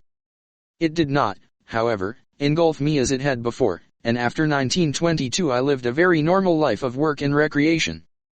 In the course of years I began to feel that my experience, together with the kindred cases and the related folklore, ought to be definitely summarized and published for the benefit of serious students. Hence I prepared a series of articles briefly covering the whole ground and illustrated with crude sketches of some of the shapes, scenes, decorative motifs, and hieroglyphs remembered from the dreams. These appeared at various times during 1928 and 1929 in the Journal of the American Psychological Society, but did not attract much attention. Meanwhile I continued to record my dreams with the minutest care, even though the growing stack of reports attained troublesomely vast proportions. On July 10, 1934, there was forwarded to me by the Psychological Society the letter which opened the culminating and most horrible phase of the whole mad ordeal. It was postmarked Pilbara, Western Australia, and bore the signature of one whom I found, upon inquiry, to be a mining engineer of considerable prominence. Enclosed were some very curious snapshots. I will reproduce the text in its entirety, and no reader can fail to understand how tremendous an effect it and the photographs had upon me. I was, for a time, almost stunned and incredulous, for although I had often thought that some basis of fact must underlie certain phases of the legends which had colored my dreams, I was none the less unprepared for anything like a tangible survival from a lost world remote beyond all imagination. Most devastating of all were the photographs, for here, in cold, incontrovertible realism, there stood out against a background of sand certain worn-down, water-ridged, storm-weathered blocks of stone whose slightly convex tops and slightly concave bottoms told their own story. And when I studied them with a magnifying glass I could see all too plainly, amidst the batterings and pittings, the traces of those vast curvilinear designs and occasional hieroglyphs whose significance had become so hideous to me. But here is the letter, which speaks for itself. 49, Dampier Str. Pilbara, W. Australia. May 18, 1934. Professor N. W. Peasley. C/OAM. Psychological Society. 30, E41st Str. NY City, USA. My dear sir. A recent conversation with Drive E.M. Boyle of Perth, and some papers with your articles which he has just sent me, make it advisable for me to tell you about certain things I have seen in the great sandy desert east of our goldfield here. It would seem, in view of the peculiar legends about old cities with huge stonework and strange designs and hieroglyphs which you describe, that I have come upon something very important. The blackfellows have always been full of talk about great stones with marks on them, and seem to have a terrible fear of such things. They connect them in some way with their common racial legends about Budai, the gigantic old man who lies asleep for ages underground with his head on his arm, and who will someday awake and eat up the world. There are some very old and half-forgotten tales of enormous underground huts of great stones, where passages lead down, and where horrible things have happened. The blackfellows claim that once some warriors, fleeing in battle, went down into one and never came back, but that frightful winds began to blow from the place soon after they went down. However, there usually isn't much in what these natives say. But what I have to tell is more than this. 2 years ago, when I was prospecting about 500 miles east in the desert, I came on a lot of queer pieces of dressed stone perhaps 3 times 2 times 2 feet in size, and weathered and pitted to the very limit. At first I couldn't find any of the marks the blackfellows told about, but when I looked close enough I could make out some deeply carved lines in spite of the weathering. They were peculiar curves, just like what the blacks had tried to describe. I imagine there must have been 30 or 40 blocks, some nearly buried in the sand, and all within a circle perhaps 1/4 of a mile's diameter. When I saw some, I looked around closely for more, and made a careful reckoning of the place with my instruments. I also took pictures of 10 or 12 of the most typical blocks, and will enclose the prints for you to see. I turned my information and pictures over to the government at Perth, but they have done nothing with them. Then I met Dr. Boyle, who had read your articles in the Journal of the American Psychological Society, and in time happened to mention the stones. He was enormously interested, and became quite excited when I showed him my snapshots, saying that the stones and markings were just like those of the masonry you had dreamed about and seen described in legends. He meant to write you, but was delayed. Meanwhile he sent me most of the magazines with your articles, and I saw at once from your drawings and descriptions that my stones are certainly the kind you mean. You can appreciate this from the enclosed prints. Later on you will hear directly from Dr. Boyle. Now I can understand how important all this will be to you. Without question we are faced with the remains of an unknown civilization older than any dreamed of before, and forming a basis for your legends. As a mining engineer, I have some knowledge of geology, and can tell you that these blocks are so ancient they frighten me. They are mostly sandstone and granite, though one is almost certainly made of a queer sort of cement or concrete. They bear evidence of water action, as if this part of the world had been submerged and come up again after long ages, all since these blocks were made and used. It is a matter of hundreds of thousands of years, or heaven knows how much more. I don't like to think about it. In view of your previous diligent work in tracking down the legends and everything connected with them, I cannot doubt but that you will want to lead an expedition to the desert and make some archaeological excavations. Both Dr. Boyle and I are prepared to cooperate in such work if you or organizations known to you can furnish the funds. I can get together a dozen miners for the heavy digging. The blacks would be of no use, for I've found that they have an almost maniacal fear of this particular spot. Boyle and I are saying nothing to others, for you very obviously ought to have precedence in any discoveries or credit. The place can be reached from Pilbara in about 4 days by motor tractor, which we'd need for our apparatus. It is somewhat west and south of Warburton's path of 1873, and 100 miles southeast of Joanna Spring. We could float things up the De Grey River instead of starting from Pilbara, but all that can be talked over later. Roughly, the stones lie at a point about 22 degrees 3 minutes 14 south latitude, 125 degrees 0 minutes 39 east longitude. The climate is tropical, and the desert conditions are trying. Any expedition had better be made in winter, June or July or August. I shall welcome further correspondence upon this subject, and am keenly eager to assist in any plan you may devise. After studying your articles, I am deeply impressed with the profound significance of the whole matter. Dr. Boyle will write later. When rapid communication is needed, a cable to Perth can be relayed by wireless. Hoping profoundly for an early message. Believe me. Most faithfully yours, Robert B. F. Mackenzie. Of the immediate aftermath of this letter, much can be learned from the press. My good fortune in securing the backing of Miskatonic University was great, and both Mr. Mackenzie and Dr. Boyle proved invaluable in arranging matters at the Australian end. We were not too specific with the public about our objects, since the whole matter would have lent itself unpleasantly to sensational and jocose treatment by the cheaper newspapers. As a result, printed reports were sparing, but enough appeared to tell of our quest for reported Australian ruins and to chronicle our various preparatory steps. Professors William Dyer of the college's Geology Department, leader of the Miskatonic Antarctic Expedition of 1930-31, Ferdinand C. Ashley of the Department of Ancient History, and Tyler M. Freeborn of the Department of Anthropology, together with my son Wingate, accompanied me. My correspondent Mackenzie came to Arkham early in 1935 and assisted in our final preparations. He proved to be a tremendously competent and affable man of about 50, admirably well-read, and deeply familiar with all the conditions of Australian travel. He had tractors waiting at Pilbara, and we chartered a tramp steamer of sufficiently light draft to get up the river to that point. We were prepared to excavate in the most careful and scientific fashion, sifting every particle of sand, and disturbing nothing which might seem to be in or near its original situation. Sailing from Boston aboard the Wheezy Lexington on March 28, 1935, we had a leisurely trip across the Atlantic and Mediterranean, through the Suez Canal, down the Red Sea, and across the Indian Ocean to our goal. I need not tell how the sight of the low, sandy West Australian coast depressed me, and how I detested the crude mining town and dreary goldfields where the tractors were given their last loads. Dr. Boyle, who met us, proved to be elderly, pleasant, and intelligent, and his knowledge of psychology led him into many long discussions with my son and me. Discomfort and expectancy were oddly mingled in most of us when at length our party of 18 rattled forth over the arid leagues of sand and rock. On Friday, May 31st, we forded a branch of the De Grey and entered the realm of utter desolation. A certain positive terror grew on me as we advanced to this actual sight of the elder world behind the legends, a terror of course abetted by the fact that my disturbing dreams and pseudo-memories still beset me with unabated force. It was on Monday, June 3rd, that we saw the first of the half-buried blocks.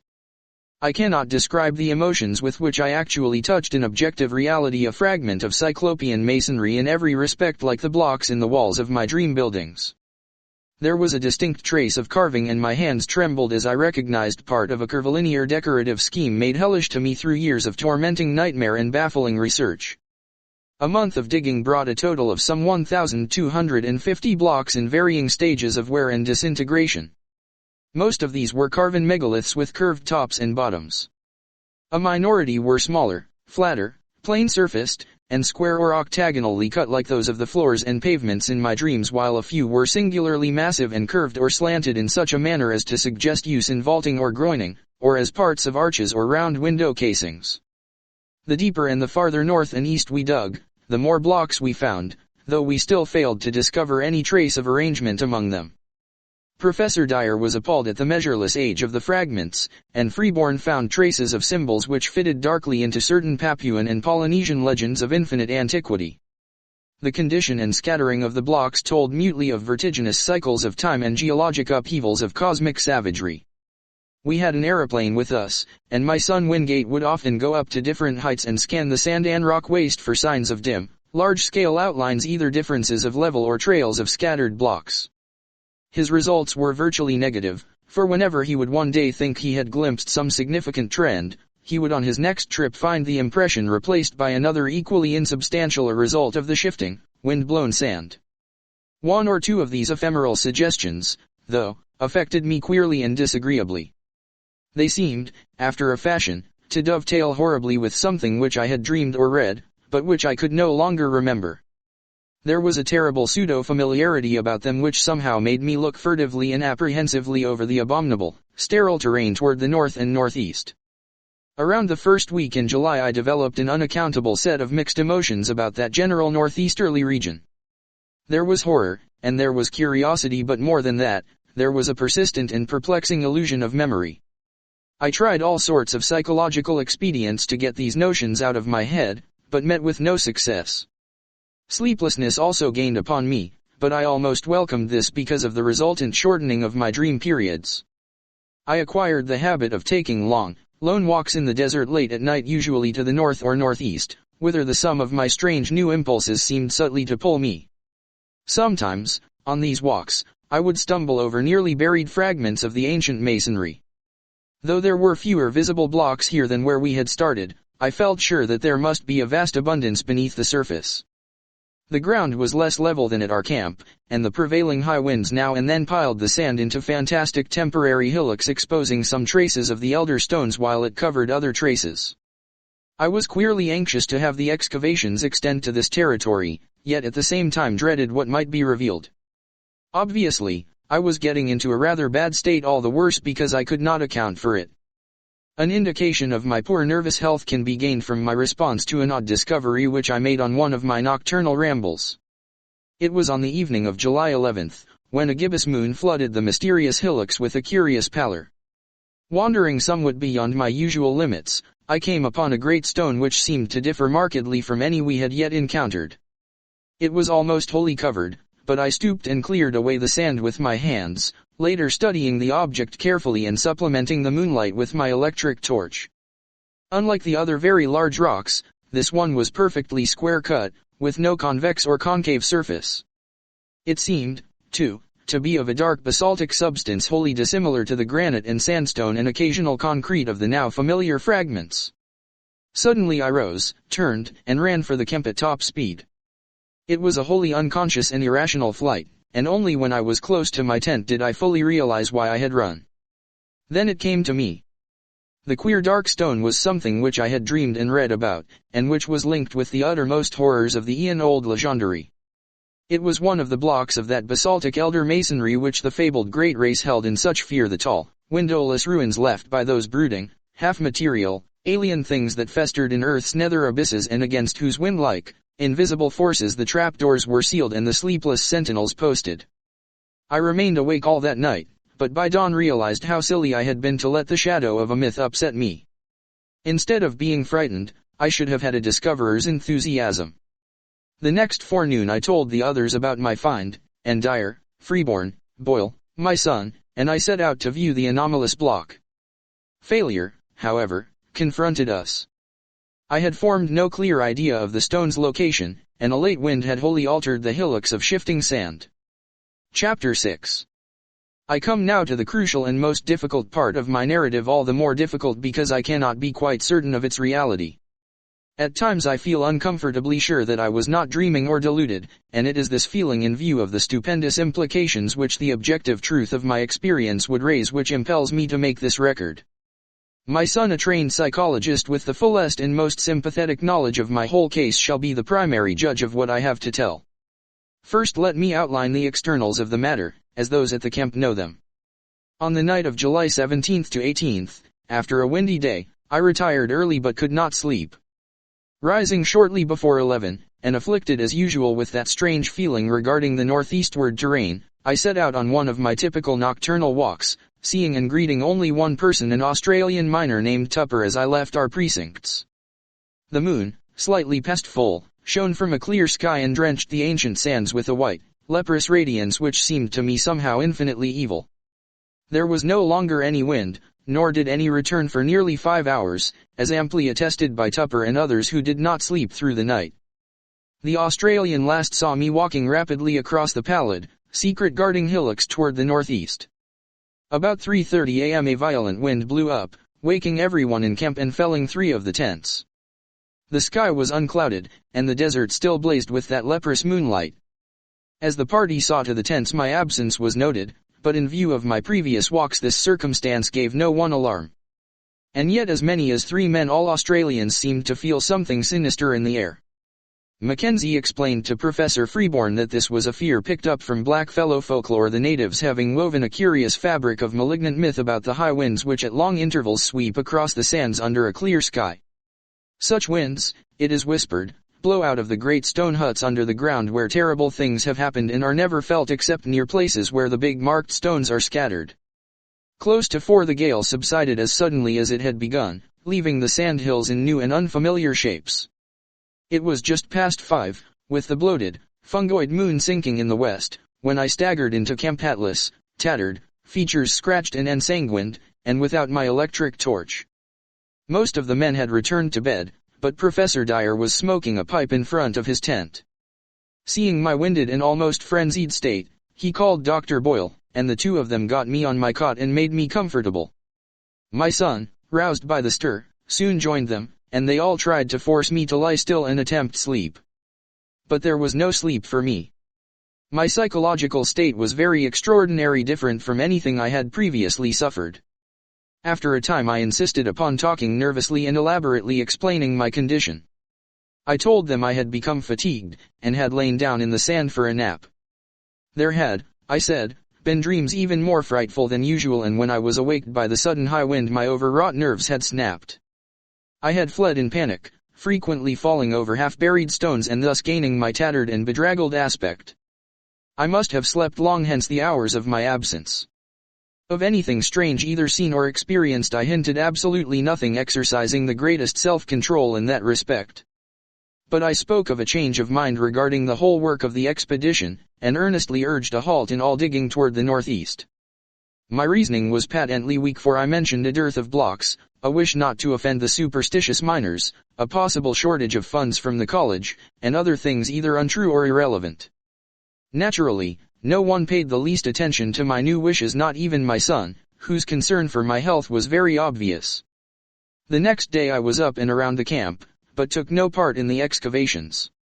Seeing that I could not stop the work, I decided to return home as soon as possible for the sake of my nerves, and made my son promise to fly me in the plane to Perth 1,000 miles to the southwest as soon as he had surveyed the region I wished let alone. If, I reflected, the thing I had seen was still visible, I might decide to attempt a specific warning even at the cost of ridicule. It was just conceivable that the miners who knew the local folklore might back me up. Humoring me, my son made the survey that very afternoon, flying over all the terrain my walk could possibly have covered. Yet nothing of what I had found remained in sight. It was the case of the anomalous basalt block all over again. The shifting sand had wiped out every trace. For an instant I half regretted having lost a certain awesome object in my stark fright, but now I know that the loss was merciful. I can still believe my whole experience an illusion, especially if, as I devoutly hope, that hellish abyss is never found. Wingate took me to Perth July 20th, though declining to abandon the expedition and return home. He stayed with me until the 25th, when the steamer for Liverpool sailed. Now, in the cabin of the Empress, I am pondering long and frantically on the entire matter, and have decided that my son at least must be informed. It shall rest with him whether to diffuse the matter more widely. In order to meet any eventuality, I have prepared this summary of my background as already known in a scattered way to others, and will now tell as briefly as possible what seemed to happen during my absence from the camp that hideous night. Nerves on edge, and whipped into a kind of perverse eagerness by that inexplicable, dread-mingled, pseudo-mnemonic urge toward the northeast, I plodded on beneath the evil, burning moon. Here and there I saw, half shrouded by the sand, those primal cyclopean blocks left from nameless and forgotten eons.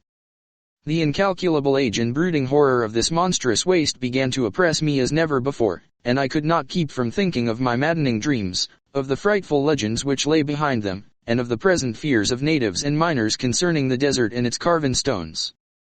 And yet I plodded on as if to some eldritch rendezvous, more and more assailed by bewildering fancies, compulsions, and pseudo-memories.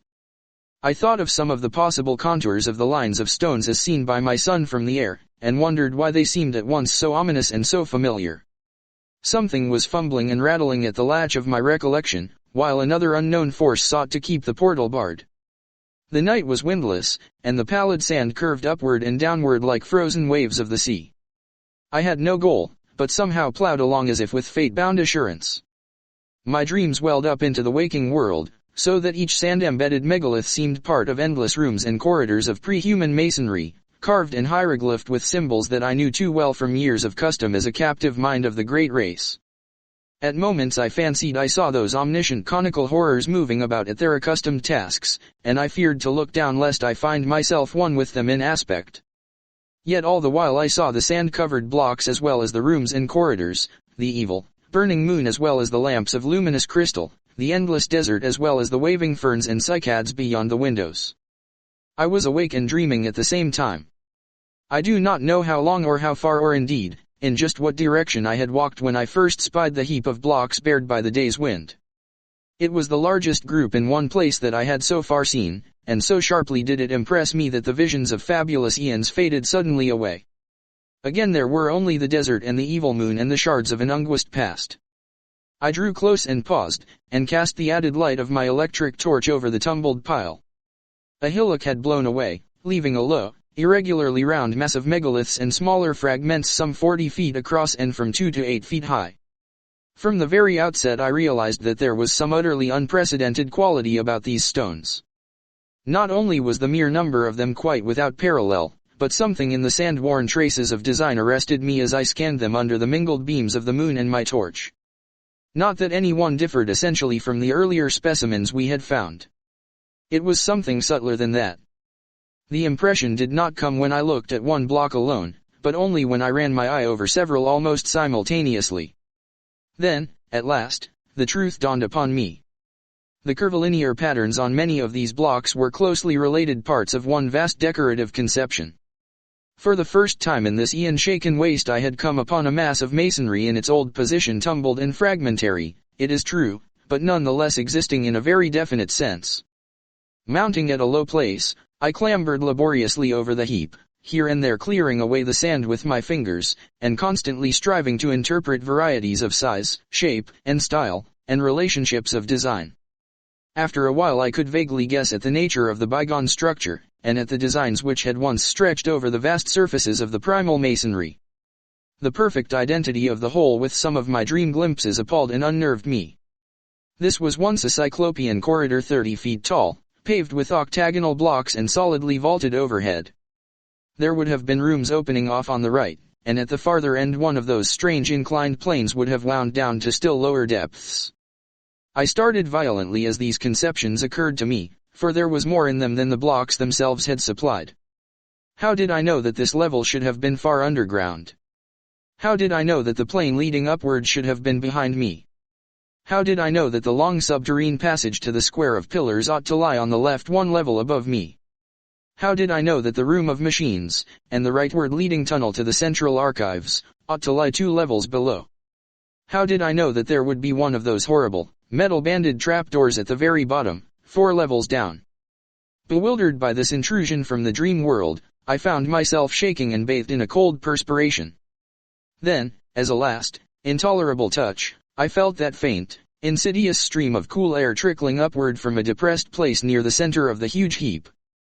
Instantly, as once before, my visions faded, and I saw again only the evil moonlight, the brooding desert, and the spreading tumulus of Paleogean masonry. Something real and tangible, yet fraught with infinite suggestions of night mystery, now confronted me. For that stream of air could argue but one thing: a hidden gulf of great size beneath the disordered blocks on the surface. My first thought was of the sinister blackfellow legends of vast underground huts among the megaliths where horrors happen and great winds are born. Then thoughts of my own dreams came back, and I felt dim pseudo-memories tugging at my mind. What manner of place lay below me? What primal, inconceivable source of age-old myth cycles and haunting nightmares might I be on the brink of uncovering? It was only for a moment that I hesitated, for more than curiosity and scientific zeal was driving me on and working against my growing fear. I seemed to move almost automatically, as if in the clutch of some compelling fate. Pocketing my torch, and struggling with a strength that I had not thought I possessed, I wrenched aside first one titan fragment of stone and then another, till there welled up a strong draught whose dampness contrasted oddly with the desert's dry air.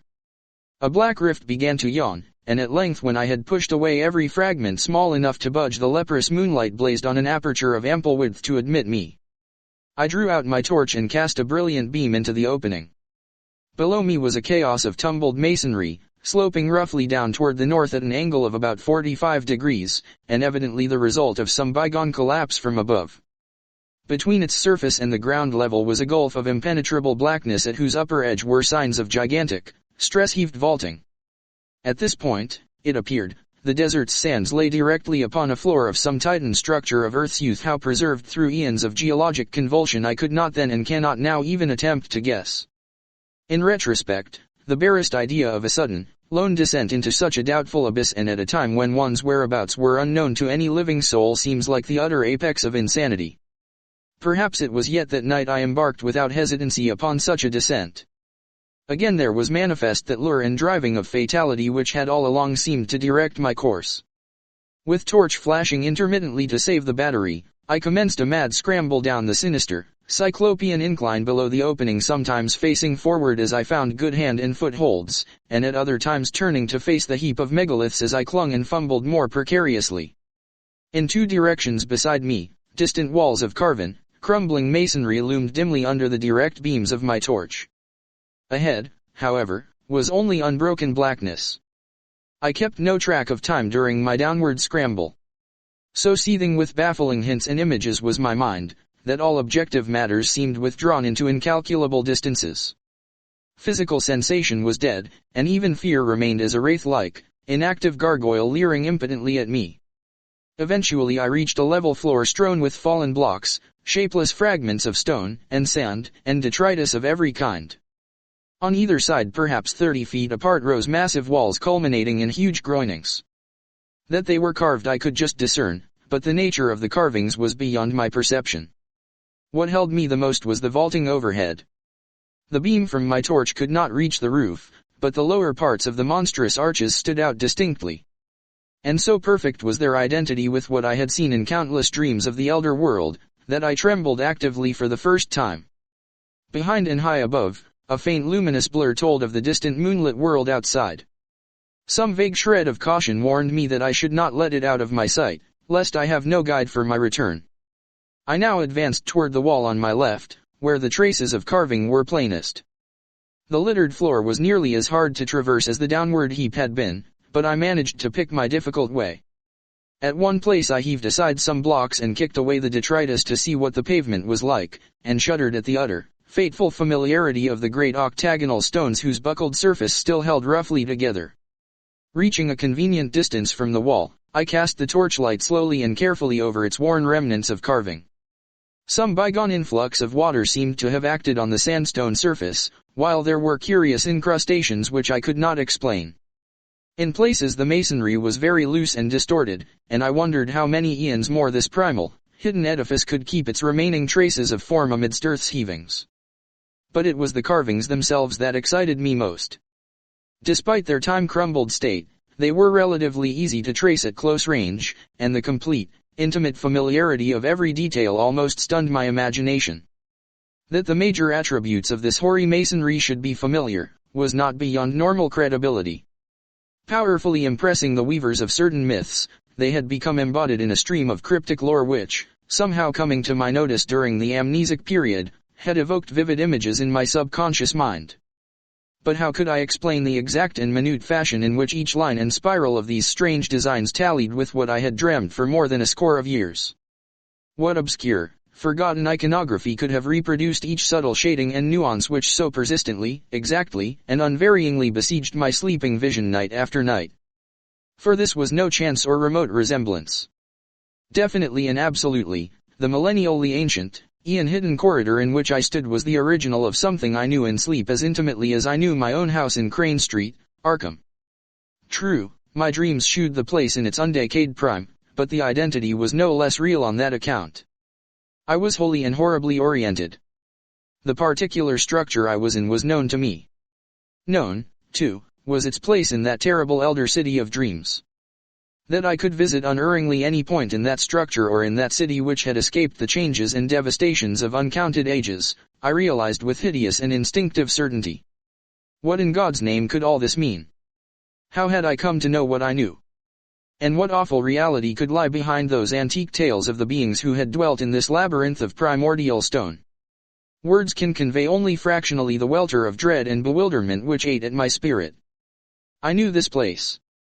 I knew what lay before me, and what had lain overhead before the myriad towering stories had fallen to dust and debris in the desert. No need now, I thought with a shudder, to keep that faint blur of moonlight in view. I was torn betwixt a longing to flee and a feverish mixture of burning curiosity and driving fatality. What had happened to this monstrous megalopolis of Eld in the millions of years since the time of my dreams? Of the subterrane mazes which had underlain the city and linked all its Titan towers, how much had still survived the writhings of Earth's crust? Had I come upon a whole buried world of unholy archaism? Could I still find the house of the writing master, and the tower where Sgg Ha, a captive mind from the star-headed vegetable carnivores of Antarctica, had chiseled certain pictures on the blank spaces of the walls? Would the passage at the second level down, to the hall of the alien minds, be still unchanged, okayed and traversable? In that hall the captive mind of an incredible entity, a half-plastic denizen of the hollow interior of an unknown trans-Plutonian planet 18 million years in the future, had kept a certain thing which it had modeled from clay. I shut my eyes and put my hand to my head in a vain, pitiful effort to drive these insane dream fragments from my consciousness. Then, for the first time, I felt acutely the coolness, motion, and dampness of the surrounding air. Shuddering, I realized that a vast chain of eon-dead black gulfs must indeed be yawning somewhere beyond and below me. I thought of the frightful chambers and corridors and inclines as I recalled them from my dreams. Would the way to the central archives still be open? Again that driving fatality tugged insistently at my brain as I recalled the awesome records that once lay cased in those rectangular vaults of rustless metal. There, said the dreams and legends, had reposed the whole history, past and future, of the cosmic space-time continuum written by captive minds from every orb and every age in the solar system. Madness, of course, but had I not now stumbled into a night world as mad as I? I thought of the locked metal shelves, and of the curious knob twistings needed to open each one. My own came vividly into my consciousness. How often had I gone through that intricate routine of varied turns and pressures in the terrestrial vertebrate section on the lowest level? Every detail was fresh and familiar. If there were such a vault as I had dreamed of, I could open it in a moment. It was then that madness took me utterly. An instant later, and I was leaping and stumbling over the rocky debris toward the well-remembered incline to the depths below. Chapter 7. From that point forward my impressions are scarcely to be relied on. Indeed, I still possess a final, desperate hope that they all form parts of some demoniac dream or illusion born of delirium. A fever raged in my brain, and everything came to me through a kind of haze, sometimes only intermittently. The rays of my torch shot feebly into the engulfing blackness, bringing phantasmal flashes of hideously familiar walls and carvings, all blighted with the decay of ages. In one place a tremendous mass of vaulting had fallen, so that I had to clamber over a mighty mound of stones reaching almost to the ragged, grotesquely stalactited roof. It was all the ultimate apex of nightmare, made worse by the blasphemous tug of pseudo-memory. One thing only was unfamiliar, and that was my own size in relation to the monstrous masonry. I felt oppressed by a sense of unwanted smallness, as if the sight of these towering walls from a mere human body was something wholly new and abnormal. Again and again I looked nervously down at myself, vaguely disturbed by the human form I possessed. Onward through the blackness of the abyss I leaped, plunged, and staggered, often falling and bruising myself, and once nearly shattering my torch. Every stone and corner of that demoniac gulf was known to me, and at many points I stopped to cast beams of light through choked and crumbling yet familiar archways. Some rooms had totally collapsed, others were bare or debris-filled. In a few I saw masses of metal, some fairly intact, some broken, and some crushed or battered, which I recognized as the colossal pedestals or tables of my dreams. What they could in truth have been, I dared not guess. I found the downward incline and began its descent, though after a time halted by a gaping, ragged chasm whose narrowest point could not be much less than 4 feet across. Here the stonework had fallen through, revealing incalculable inky depths beneath. I knew there were 2 more cellar levels in this Titan edifice, and trembled with fresh panic as I recalled the metal clamped trapdoor on the lowest one. There could be no guards now, for what had lurked beneath had long since done its hideous work and sunk into its long decline. By the time of the post-human beetle race it would be quite dead. And yet, as I thought of the native legends, I trembled anew. It cost me a terrible effort to vault that yawning chasm, since the littered floor prevented a running start, but madness drove me on. I chose a place close to the left-hand wall where the rift was least wide and the landing spot reasonably clear of dangerous debris, and after one frantic moment reached the other side in safety. At last gaining the lower level, I stumbled on past the archway of the room of machines, within which were fantastic ruins of metal half buried beneath fallen vaulting. Everything was where I knew it would be, and I climbed confidently over the heaps which barred the entrance of a vast transverse corridor. This, I realized, would take me under the city to the central archives. Endless ages seemed to unroll as I stumbled, leaped, and crawled along that debris-cluttered corridor. Now and then I could make out carvings on the age-stained walls, some familiar, others seemingly added since the period of my dreams. Since this was a subterrane house connecting highway, there were no archways save when the route led through the lower levels of various buildings. At some of these intersections I turned aside long enough to look down well-remembered corridors and into well-remembered rooms. Twice only did I find any radical changes from what I had dreamed of, and in one of these cases I could trace the sealed-up outlines of the archway I remembered.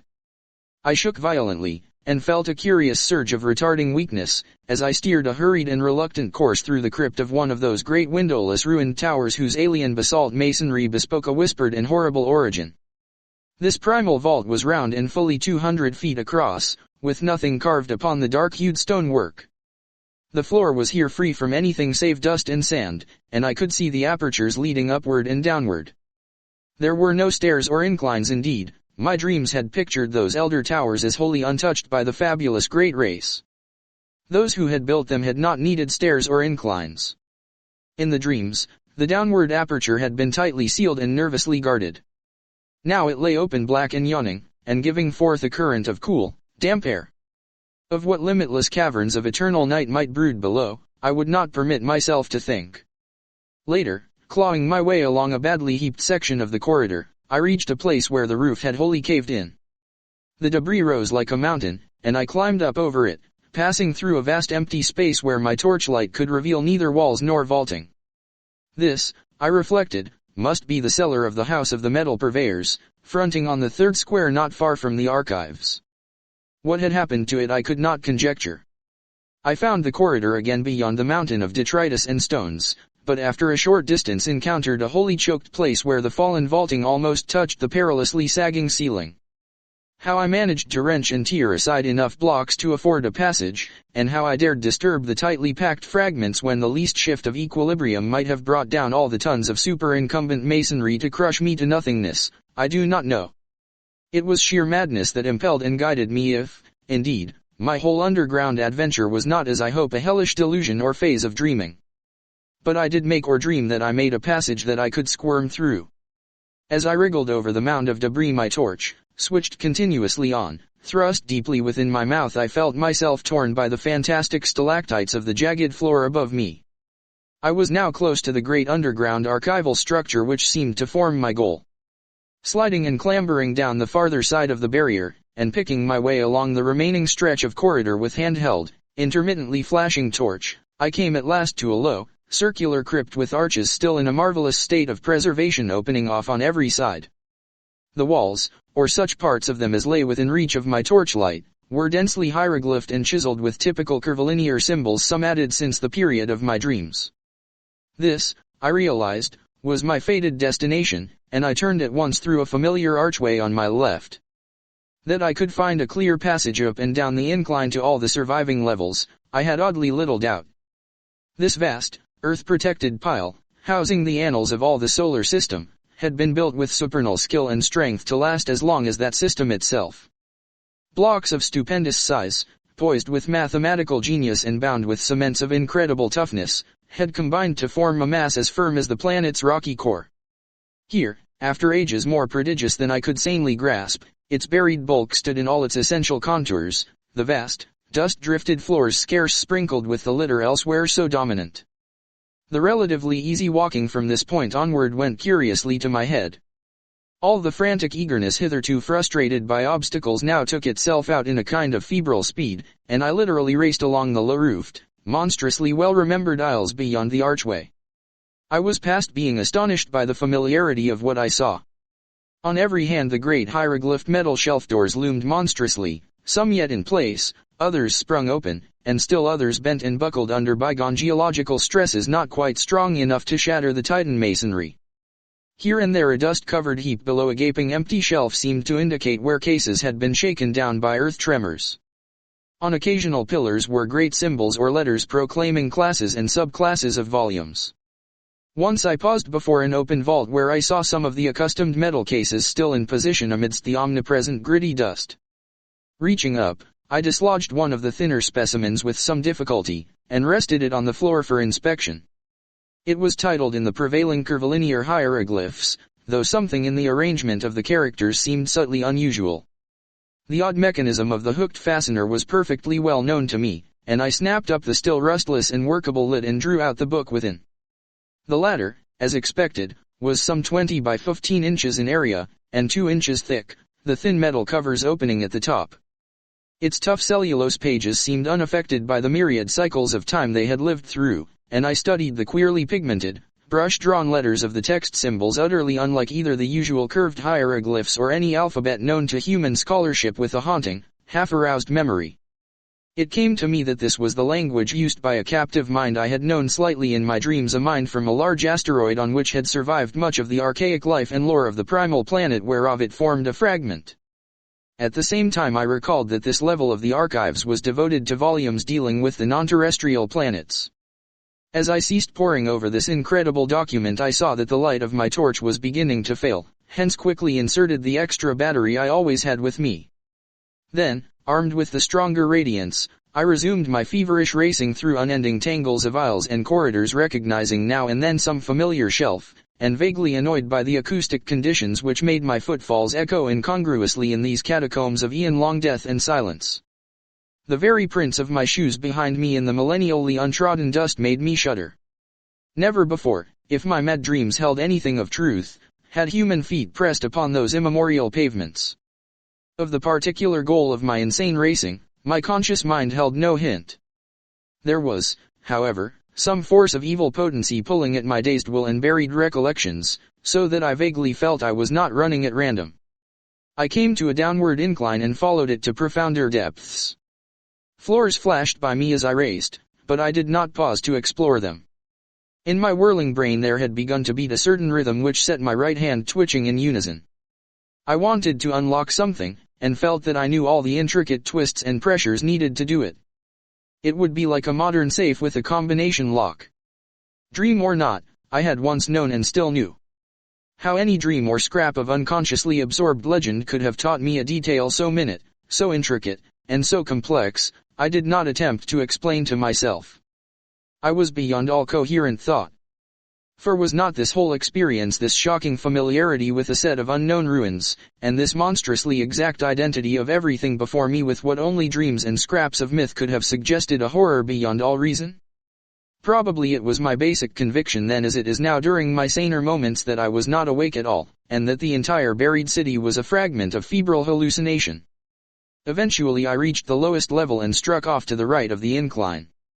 For some shadowy reason I tried to soften my steps, even though I lost speed thereby. There was a space I was afraid to cross on this last, deeply buried floor, and as I drew near it I recalled what thing in that space I feared. It was merely one of the metal-barred and closely guarded trapdoors.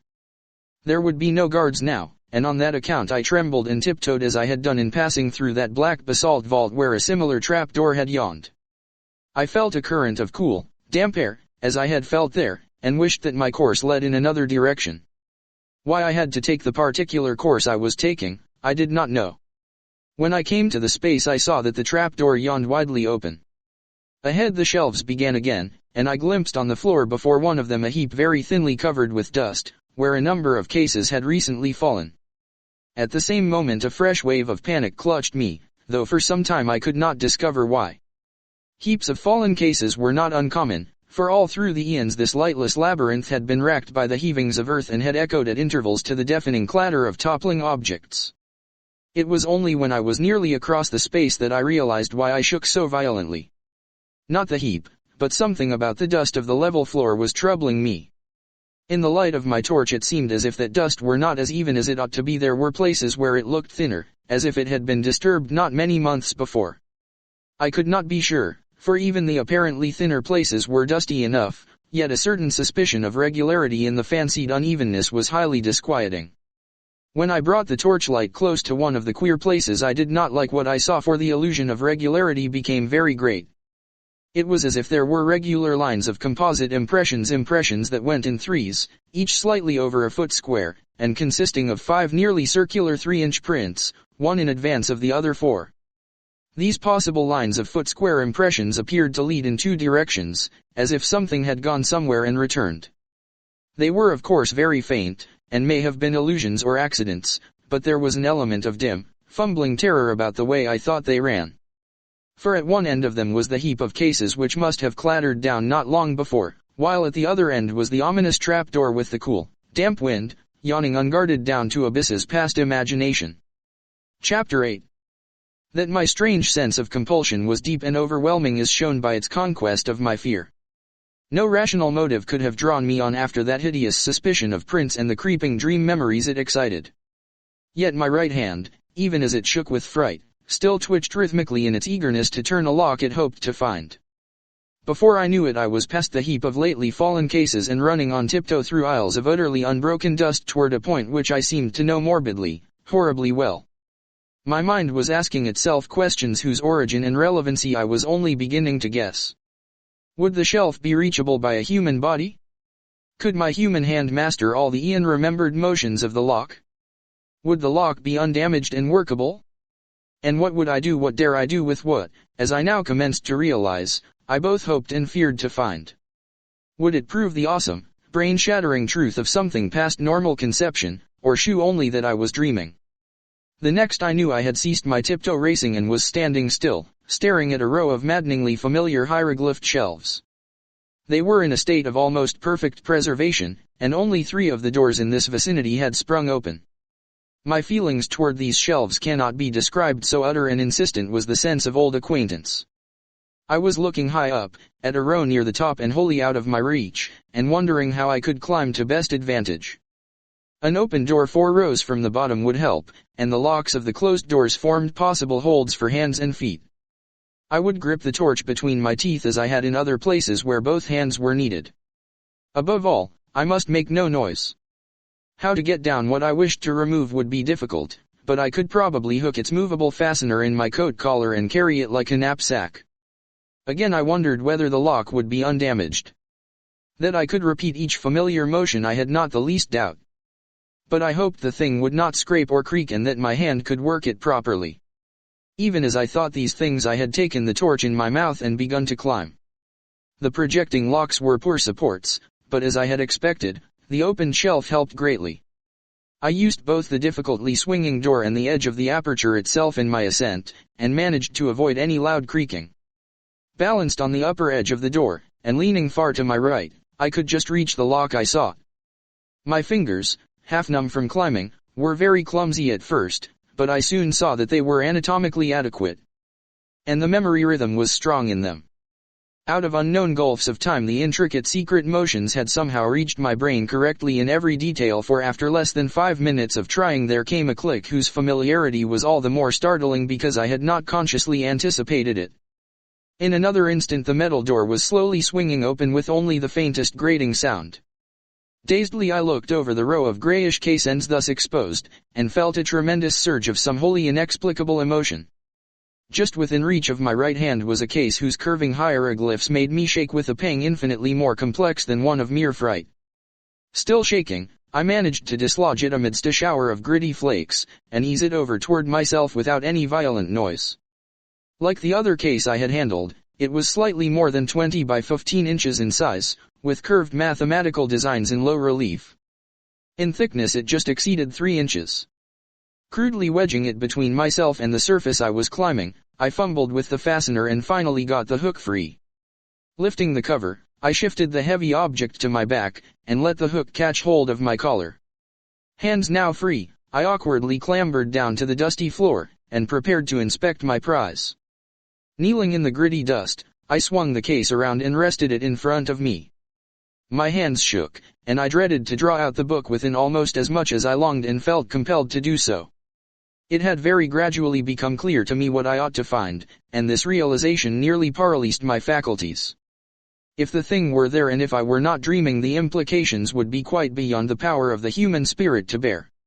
What tormented me most was my momentary inability to feel that my surroundings were a dream. The sense of reality was hideous and again becomes so as I recall the scene. At length I tremblingly pulled the book from its container and stared fascinatedly at the well-known hieroglyphs on the cover. It seemed to be in prime condition, and the curvilinear letters of the title held me in almost as hypnotized a state as if I could read them. Indeed, I cannot swear that I did not actually read them in some transient and terrible access of abnormal memory. I do not know how long it was before I dared to lift the thin metal cover. I temporized and made excuses to myself. I took the torch from my mouth and shut it off to save the battery. Then, in the dark, I screwed up my courage, finally lifting the cover without turning on the light. Last of all I did indeed flash the torch upon the exposed page, steeling myself in advance to suppress any sound no matter what I should find. I looked for an instant, then almost collapsed. Clenching my teeth, however, I kept silence. I sank wholly to the floor and put a hand to my forehead amidst the engulfing blackness. What I dreaded and expected was there. Either I was dreaming, or time and space had become a mockery. I must be dreaming, but I would test the horror by carrying this thing back and shewing it to my son if it were indeed a reality. My head swam frightfully, even though there were no visible objects in the unbroken gloom to swirl around me. Ideas and images of the starkest terror excited by vistas which my glimpse had opened up began to throng in upon me and cloud my senses. I thought of those possible prints in the dust, and trembled at the sound of my own breathing as I did so. Once again I flashed on the light and looked at the page as a serpent's victim may look at his destroyer's eyes and fangs. Then, with clumsy fingers in the dark, I closed the book, put it in its container, and snapped the lid and the curious hooked fastener. This was what I must carry back to the outer world if it truly existed, if the whole abyss truly existed, if I, and the world itself, truly existed. Just when I tottered to my feet and commenced my return, I cannot be certain. It comes to me oddly as a measure of my sense of separation from the normal world that I did not even once look at my watch during those hideous hours underground. Torch in hand, and with the ominous case under one arm, I eventually found myself tiptoeing in a kind of silent panic past the draft-giving abyss and those lurking suggestions of prints. I lessened my precautions as I climbed up the endless inclines, but could not shake off a shadow of apprehension which I had not felt on the downward journey. I dreaded having to repass through that black basalt crypt that was older than the city itself, where cold drafts welled up from unguarded depths. I thought of that which the great race had feared, and of what might still be lurking, be it ever so weak and dying, down there. I thought of those possible 5-circle prints and of what my dreams had told me of such prints and of strange winds and whistling noises associated with them. And I thought of the tales of the modern blacks, wherein the horror of great winds and nameless subterrene ruins was dwelt upon. I knew from a carven wall symbol the right floor to enter, and came at last, after passing that other book I had examined, to the great circular space with the branching archways. On my right, and at once recognizable, was the arch through which I had arrived. This I now entered, conscious that the rest of my course would be harder because of the tumbled state of the masonry outside the archive building. My new metal-cased burden weighed upon me, and I found it harder and harder to be quiet as I stumbled among debris and fragments of every sort. Then I came to the ceiling-high mound of debris through which I had wrenched a scanty passage. My dread at wriggling through again was infinite, for my first passage had made some noise, and I now, after seeing those possible prints, dreaded sound above all things. The case, too, doubled the problem of traversing the narrow crevice. But I clambered up the barrier as best I could, and pushed the case through the aperture ahead of me. Then, torch in mouth, I scrambled through, myself my back torn as before by stalactites. As I tried to grasp the case again, it fell some distance ahead of me down the slope of the debris, making a disturbing clatter and arousing echoes which sent me into a cold perspiration.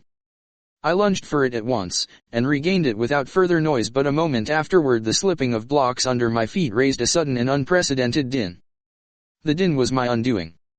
For, falsely or not, I thought I heard it answered in a terrible way from spaces far behind me. I thought I heard a shrill, whistling sound, like nothing else on earth, and beyond any adequate verbal description. It may have been only my imagination. If so, what followed has a grim irony since, save for the panic of this thing, the second thing might never have happened. As it was, my frenzy was absolute and unrelieved. Taking my torch in my hand and clutching feebly at the case, I leaped and bounded wildly ahead with no idea in my brain beyond a mad desire to race out of these nightmare ruins to the waking world of desert and moonlight which lay so far above. I hardly knew it when I reached the mountain of debris which towered into the vast blackness beyond the caved-in roof, and bruised and cut myself repeatedly in scrambling up its steep slope of jagged blocks and fragments. Then came the great disaster. Just as I blindly crossed the summit, unprepared for the sudden dip ahead, my feet slipped utterly and I found myself involved in a mangling avalanche of sliding masonry whose cannon-loud uproar split the black cavern air in a deafening series of earth-shaking reverberations. I have no recollection of emerging from this chaos, but a momentary fragment of consciousness shews me as plunging and tripping and scrambling along the corridor amidst the clangor case and torch still with me. Then, just as I approached that primal basalt crypt I had so dreaded, utter madness came. For as the echoes of the avalanche died down, there became audible a repetition of that frightful, alien whistling I thought I had heard before. This time there was no doubt about it, and what was worse, it came from a point not behind but ahead of me. Probably I shrieked aloud then. I have a dim picture of myself as flying through the hellish basalt vault of the elder things, and hearing that damnable alien sound piping up from the open, unguarded door of limitless nether blacknesses. There was a wind, too, not merely a cool, damp draught, but a violent, purposeful blast belching savagely and frigidly from that abominable gulf whence the obscene whistling came. There are memories of leaping and lurching over obstacles of every sort, with that torrent of wind and shrieking sound growing moment by moment, and seeming to curl and twist purposefully around me as it struck out wickedly from the spaces behind and beneath. Though in my rear, that wind had the odd effect of hindering instead of aiding my progress, as if it acted like a noose or lasso thrown around me. Heedless of the noise I made, I clattered over a great barrier of blocks and was again in the structure that led to the surface. I recall glimpsing the archway to the room of machines and almost crying out as I saw the incline leading down to where one of those blasphemous trapdoors must be yawning 2 levels below. But instead of crying out, I muttered over and over to myself that this was all a dream from which I must soon awake. Perhaps I was in Kemp, perhaps I was at home in Arkham. As these hopes bolstered up my sanity, I began to mount the incline to the higher level.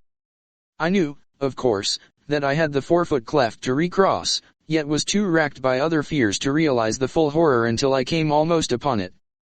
On my descent, the leap across had been easy, but could I clear the gap as readily when going uphill, and hampered by fright, exhaustion, the weight of the metal case, and the anomalous backward tug of that daemon wind?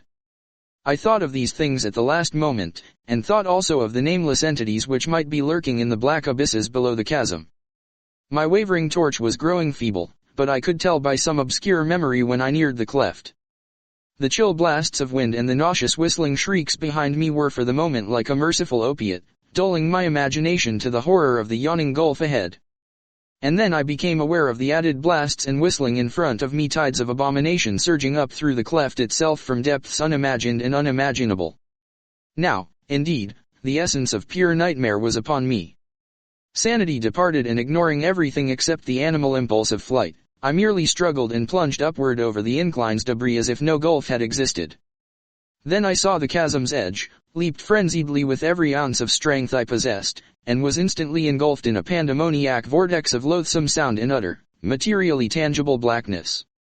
This is the end of my experience, so far as I can recall. Any further impressions belong wholly to the domain of phantasmagoric delirium. Dream, madness, and memory merged wildly together in a series of fantastic, fragmentary delusions which can have no relation to anything real. There was a hideous fall through incalculable leagues of viscous, sentient darkness, and a babel of noises utterly alien to all that we know of the earth and its organic life.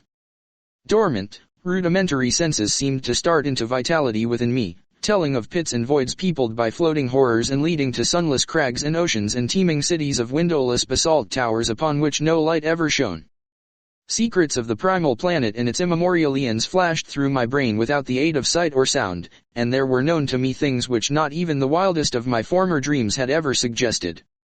And all the while cold fingers of damp vapor clutched and picked at me, and that eldritch, damnable whistling shrieked fiendishly above all the alternations of babble and silence in the whirlpools of darkness around.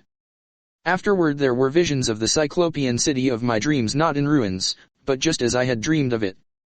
I was in my conical, non-human body again, and mingled with crowds of the great race and the captive minds who carried books up and down the lofty corridors and vast inclines.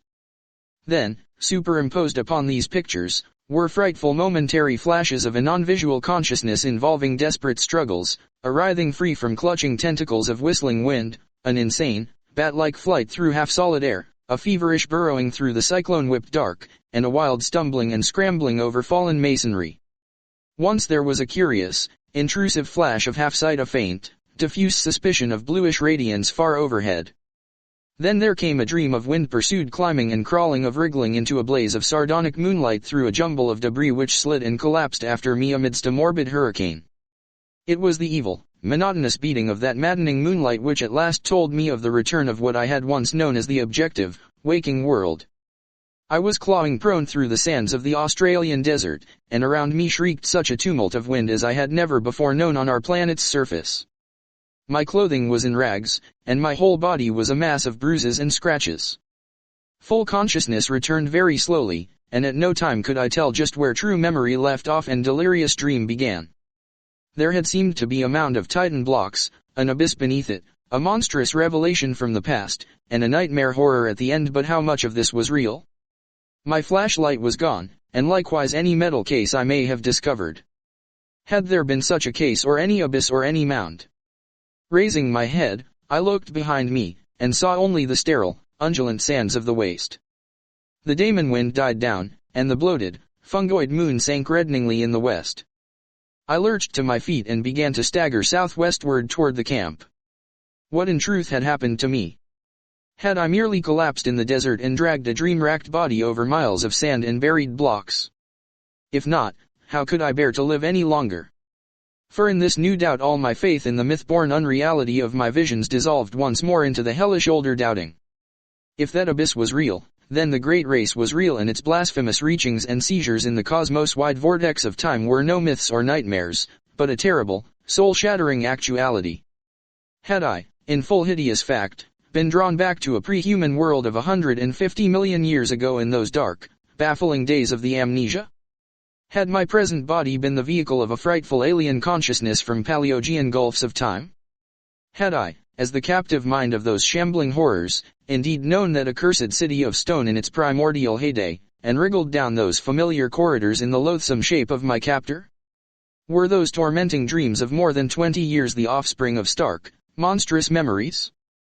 Had I once veritably talked with minds from reachless corners of time and space, learned the universe's secrets past and to come, and written the annals of my own world for the metal cases of those Titan archives?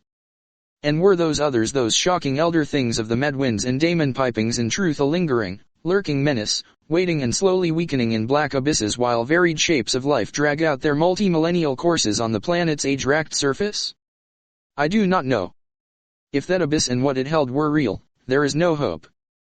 Then, all too truly, there lies upon this world of man a mocking and incredible shadow out of time. But mercifully, there is no proof that these things are other than fresh phases of my myth-born dreams. I did not bring back the metal case that would have been a proof, and so far those subterranean corridors have not been found. If the laws of the universe are kind, they will never be found. But I must tell my son what I saw or thought I saw, and let him use his judgment as a psychologist in gauging the reality of my experience, and communicating this account to others. I have said that the awful truth behind my tortured years of dreaming hinges absolutely upon the actuality of what I thought I saw in those cyclopean buried ruins. It has been hard for me literally to set down the crucial revelation, though no reader can have failed to guess it. Of course it lay in that book within the metal case, the case which I pried out of its forgotten lair amidst the undisturbed dust of a million centuries. No eye had seen, no hand had touched that book since the advent of man to this planet. And yet, when I flashed my torch upon it in that frightful megalithic abyss, I saw that the queerly pigmented letters on the brittle, Ian brown cellulose pages were not indeed any nameless hieroglyphs of Earth's youth. They were, instead, the letters of our familiar alphabet, spelling out the words of the English language in my own handwriting.